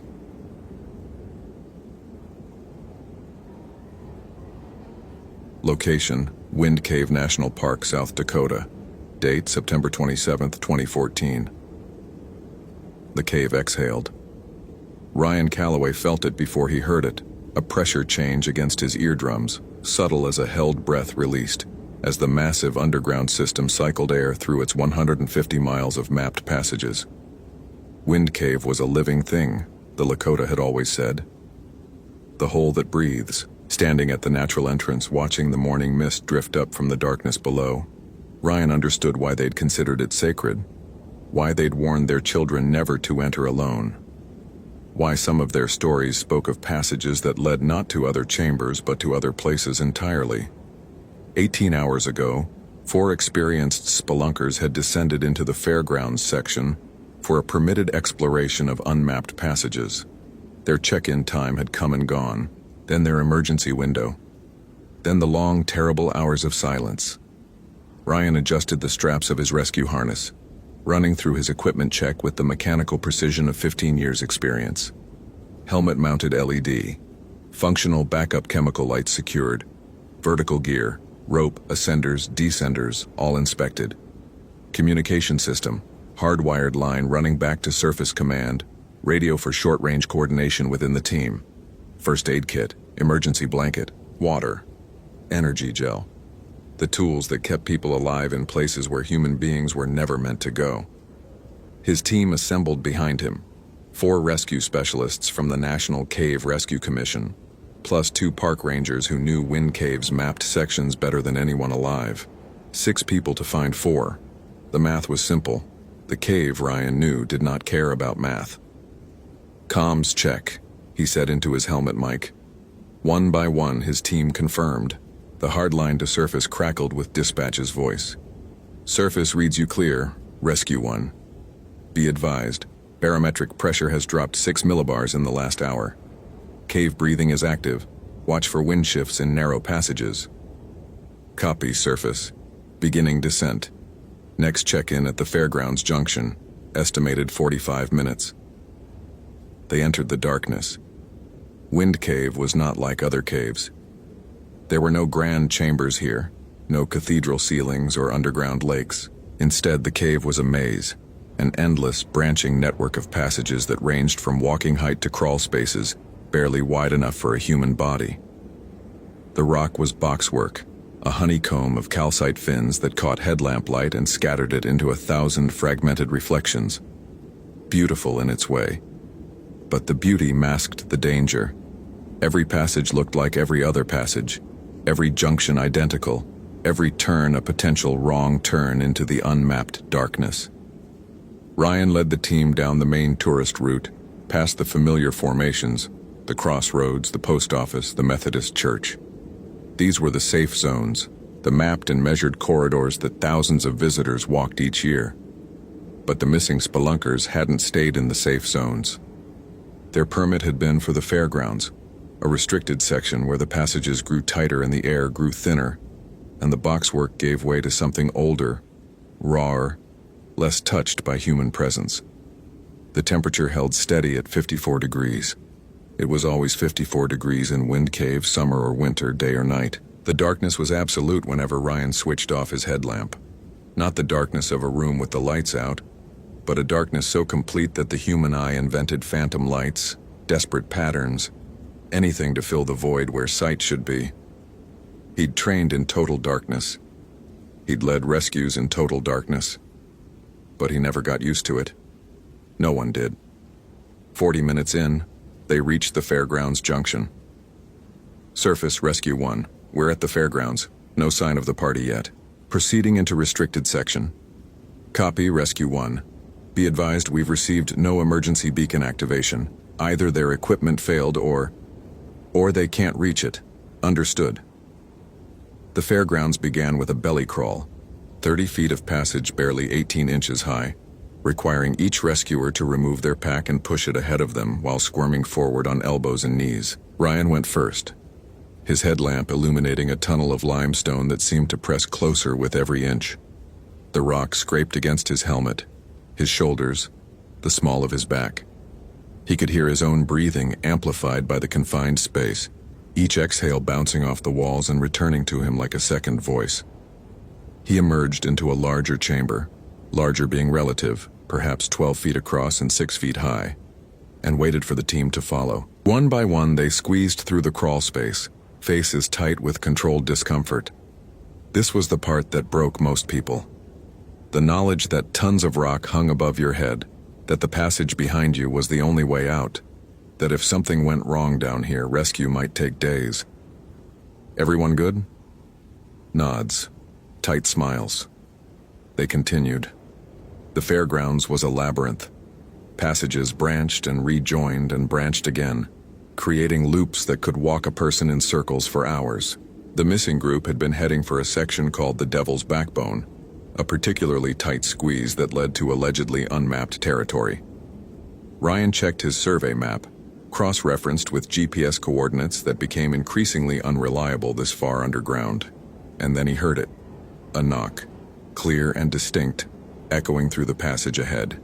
He stopped, raised a fist for the team to halt. Listened. Knock, knock, knock. 3 beats, evenly spaced. A rescue signal. Someone was alive down here and they were tapping. The universal cave rescue communication when voices couldn't carry. Surface Rescue 1. We have audible contact. 3-beat knock pattern, approximately 200 meters ahead. Moving to investigate. Copy Rescue 1. Proceed with caution. Ryan moved forward, his team close behind. The knocking continued, guiding them through the maze. 3 beats, pause, 3 beats, pause. The acoustic properties of the cave made direction difficult to determine. Sound bounced off boxwork, traveled through rock, emerged from passages that led nowhere. But the knocking was consistent, always just ahead, always drawing them deeper. Hello? Ryan called out. This is National Cave Rescue. Can you respond verbally? The knocking stopped. Silence. The kind of silence that only existed underground, where there was no wind, no wildlife, no ambient sound at all, just the faint whisper of the cave breathing and the pulse of blood in Ryan's own ears. Then, from somewhere ahead, somewhere that should have been solid rock according to his map, a voice. Help us, please. We're trapped. Male voice, young, terrified. We're coming to you, Ryan called back. Keep talking. Where are you? Down here, down here, down. The voice cut off, replaced by the knocking again. 3 beats. Pause. 3 beats. But something was wrong with the rhythm now. The spacing was off, too quick, almost frantic. Ryan checked his map again. The passage ahead should dead end in another 100 meters. But the voice had come from beyond that point, from somewhere that didn't exist. Surface, we've got verbal contact. 1 male subject appears distressed. Map shows dead end ahead, but the voice is coming from beyond. Possible unmapped passage. Static answered him. Then faintly. Rescue 1. Breaking up. Say again. Surface, do you copy? The static resolved into something that might have been words or might have been the cave itself, speaking in frequencies almost below human hearing. Don't answer. Surface? Nothing. Dustin Webb had known something was wrong long before the headlamps started to flicker. The 4 of them, Dustin, Kevin, Melissa, and Paul, had been caving together for 6 years. They'd mapped sections of Mammoth. They'd pushed new leads in Lechuguila. They knew the protocols, respected the dangers, never took unnecessary risks. Wind Cave was supposed to be a vacation trip, a relatively easy explore before the weather turned and they scattered back to their regular lives. The Devil's backbone was tighter than expected. Dustin had gone first, squeezing through a passage that grabbed at his chest and forced the air from his lungs, and emerged into a chamber that wasn't on any survey. The others followed, excited by the discovery. An unmapped room in Wind Cave. That was something worth celebrating. The room was wrong, though. Dustin felt it immediately. The walls were too smooth, the ceiling too regular, as if someone had carved this space rather than letting water and time do the work. And the air tasted different here. Older, heavier, carrying a faint metallic undertone that reminded him of blood. "Do you guys hear that?" Melissa had asked. Knocking, faint, but distinct, coming from a passage on the far side of the chamber that none of them had noticed until that moment. Kevin had laughed, nervous. Cave acoustics, probably our own footsteps echoing back. But they weren't moving. None of them were moving. The knocking continued. 3 beats. Pause. 3 beats. Like a signal. Like an invitation. Paul had been the first to suggest they investigate. "Just a quick look," he said. "See where the passage leads." They had plenty of battery, plenty of air, plenty of time before check-in. Dustin should have said no. He felt the wrongness like a physical weight pressing against his chest, screaming at him to turn around, to go back through the backbone, to get out of this place that shouldn't exist. But the others were already moving toward the passage, their headlamps bobbing in the darkness, and he couldn't let them go alone. The passage descended, steeply, impossibly steeply for a cave system that should have been horizontal at this depth.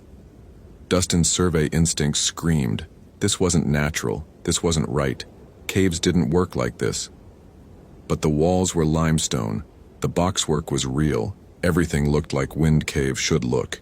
Just wrong. Subtly, terrifyingly wrong. The knocking grew louder as they descended.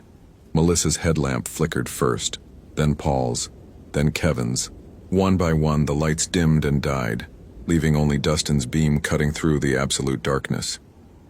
"Batteries," Kevin said, his voice tight with controlled panic.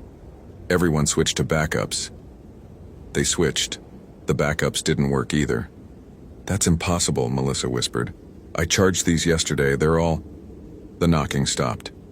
In the sudden silence, Dustin heard something else. Breathing. Not his own, not his teammates. Something else. Something in the darkness beyond his headlamp's reach. Something that breathed in long, slow cycles like the cave itself. "We need to go," Dustin said. "Now. Right now." He turned to lead them back up the passage. And stopped. The passage wasn't there anymore. Where they had descended there was now solid rock, boxwork fins extending from floor to ceiling without any gap, without any indication that an opening had ever existed. "No," Kevin said. "No, no, no." The knocking started again, but it wasn't coming from ahead of them anymore. It was coming from behind the wall, where the passage had been. Knock, knock, knock. And underneath the knocking, Voices. Dozens of voices, speaking in unison, speaking in words that weren't quite words. Come down, come down, come down with us. Ryan found the first body in a side passage that shouldn't have existed. Kevin Marsh, according to the permit roster. Male, 32, experienced caver. He was curled in a fetal position, his hands pressed over his ears, his face frozen in an expression that Ryan would see in his nightmares for years to come. No visible injuries, no indication of what had killed him. Just a man who had died of something that left no mark on the body. His headlamp was still attached to his helmet. The batteries were full.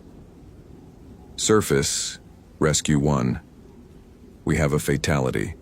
Kevin Marsh, no apparent cause of death. Continuing search for remaining subjects. The hardline crackled. Rescue, do not, knocking, repeat, do not. Surface, you're breaking up. Say again?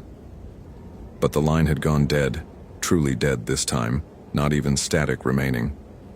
Ryan checked the connection, secure, checked the wire, intact. The communication system was working. Something else was wrong. The knocking resumed. Closer now. Much closer. Team, stay tight. Check your 6. They moved deeper into the passage, past formations that Ryan didn't recognize from any survey, through chambers that grew increasingly organic in appearance, walls that curved like ribs, ceilings that pulsed with shadows that moved wrong, floors that sloped downward at angles that made his inner ear revolt. They found Melissa Chen next, and then Paul Warren.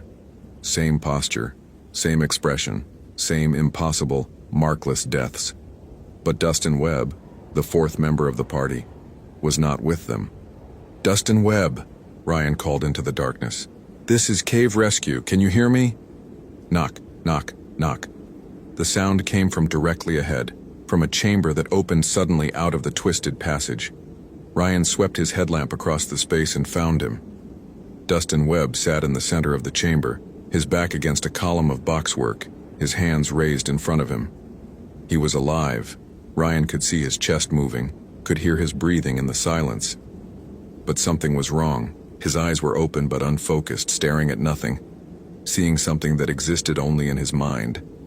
His mouth moved constantly, shaping words without sound. And his hands were moving in a steady rhythmic pattern. Knock, knock, knock. He was tapping his knuckles against the rock, over and over, without stopping, without variation.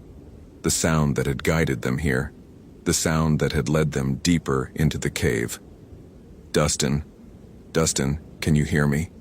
The man didn't respond, just kept knocking, his bloody knuckles striking the limestone, his eyes fixed on the darkness, his lips moving in silent conversation with something Ryan couldn't see. One of the team members stepped forward to grab him, and stopped. The shadows in the chamber were moving, not flickering, not shifting with the headlamp beams, moving with purpose, with intent, flowing along the walls and ceiling like living things, converging on a point directly above Dustin's head, and in those shadows Ryan saw faces. Not human faces. Something older, something that had lived in darkness so long it had become darkness. Eyes that were holes into nothing, mouths that opened on geometries that shouldn't exist, forms that suggested bodies but resolved into angles and depths that the human mind refused to process.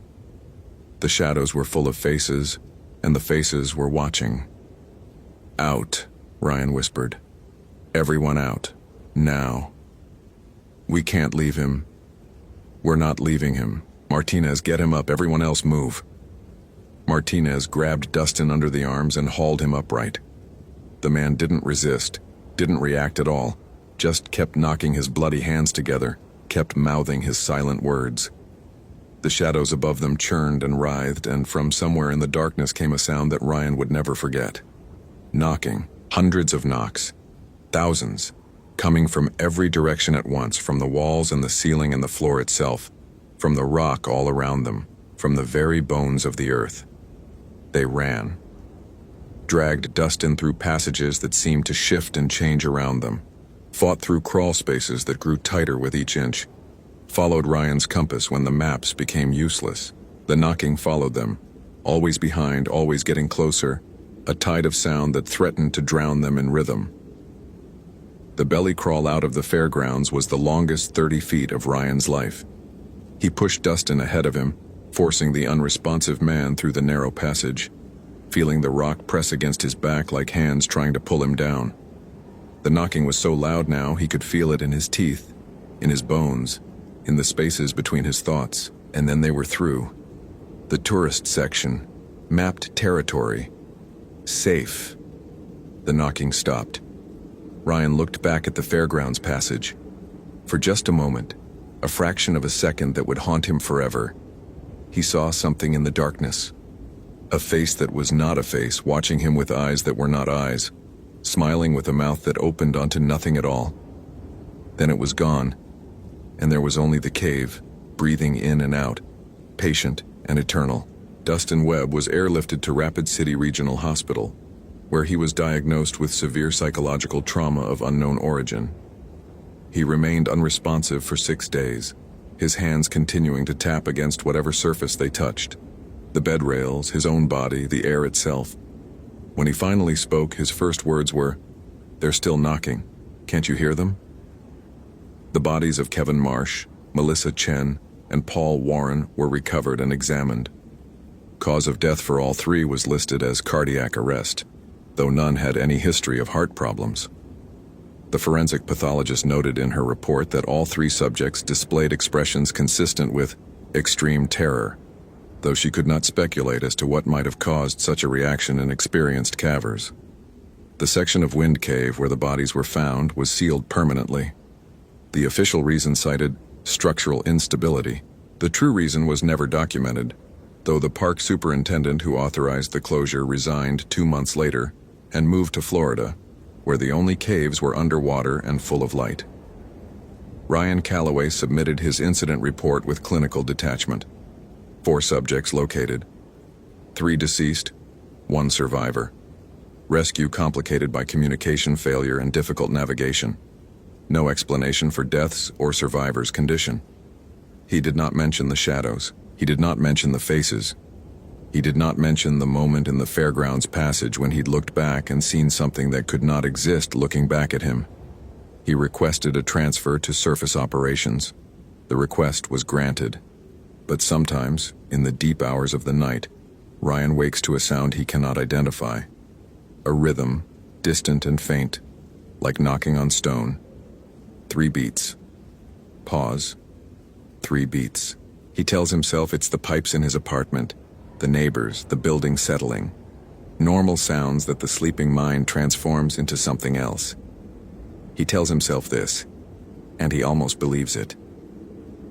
In Rapid City, Dustin Webb sits in a psychiatric ward and taps his fingers against the wall.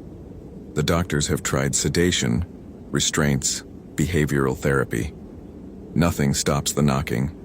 Nothing even slows it. When asked why he knocks, Dustin smiles, a terrible smile that doesn't reach his eyes, and says, "I'm answering them. They're still calling. They want us to come down."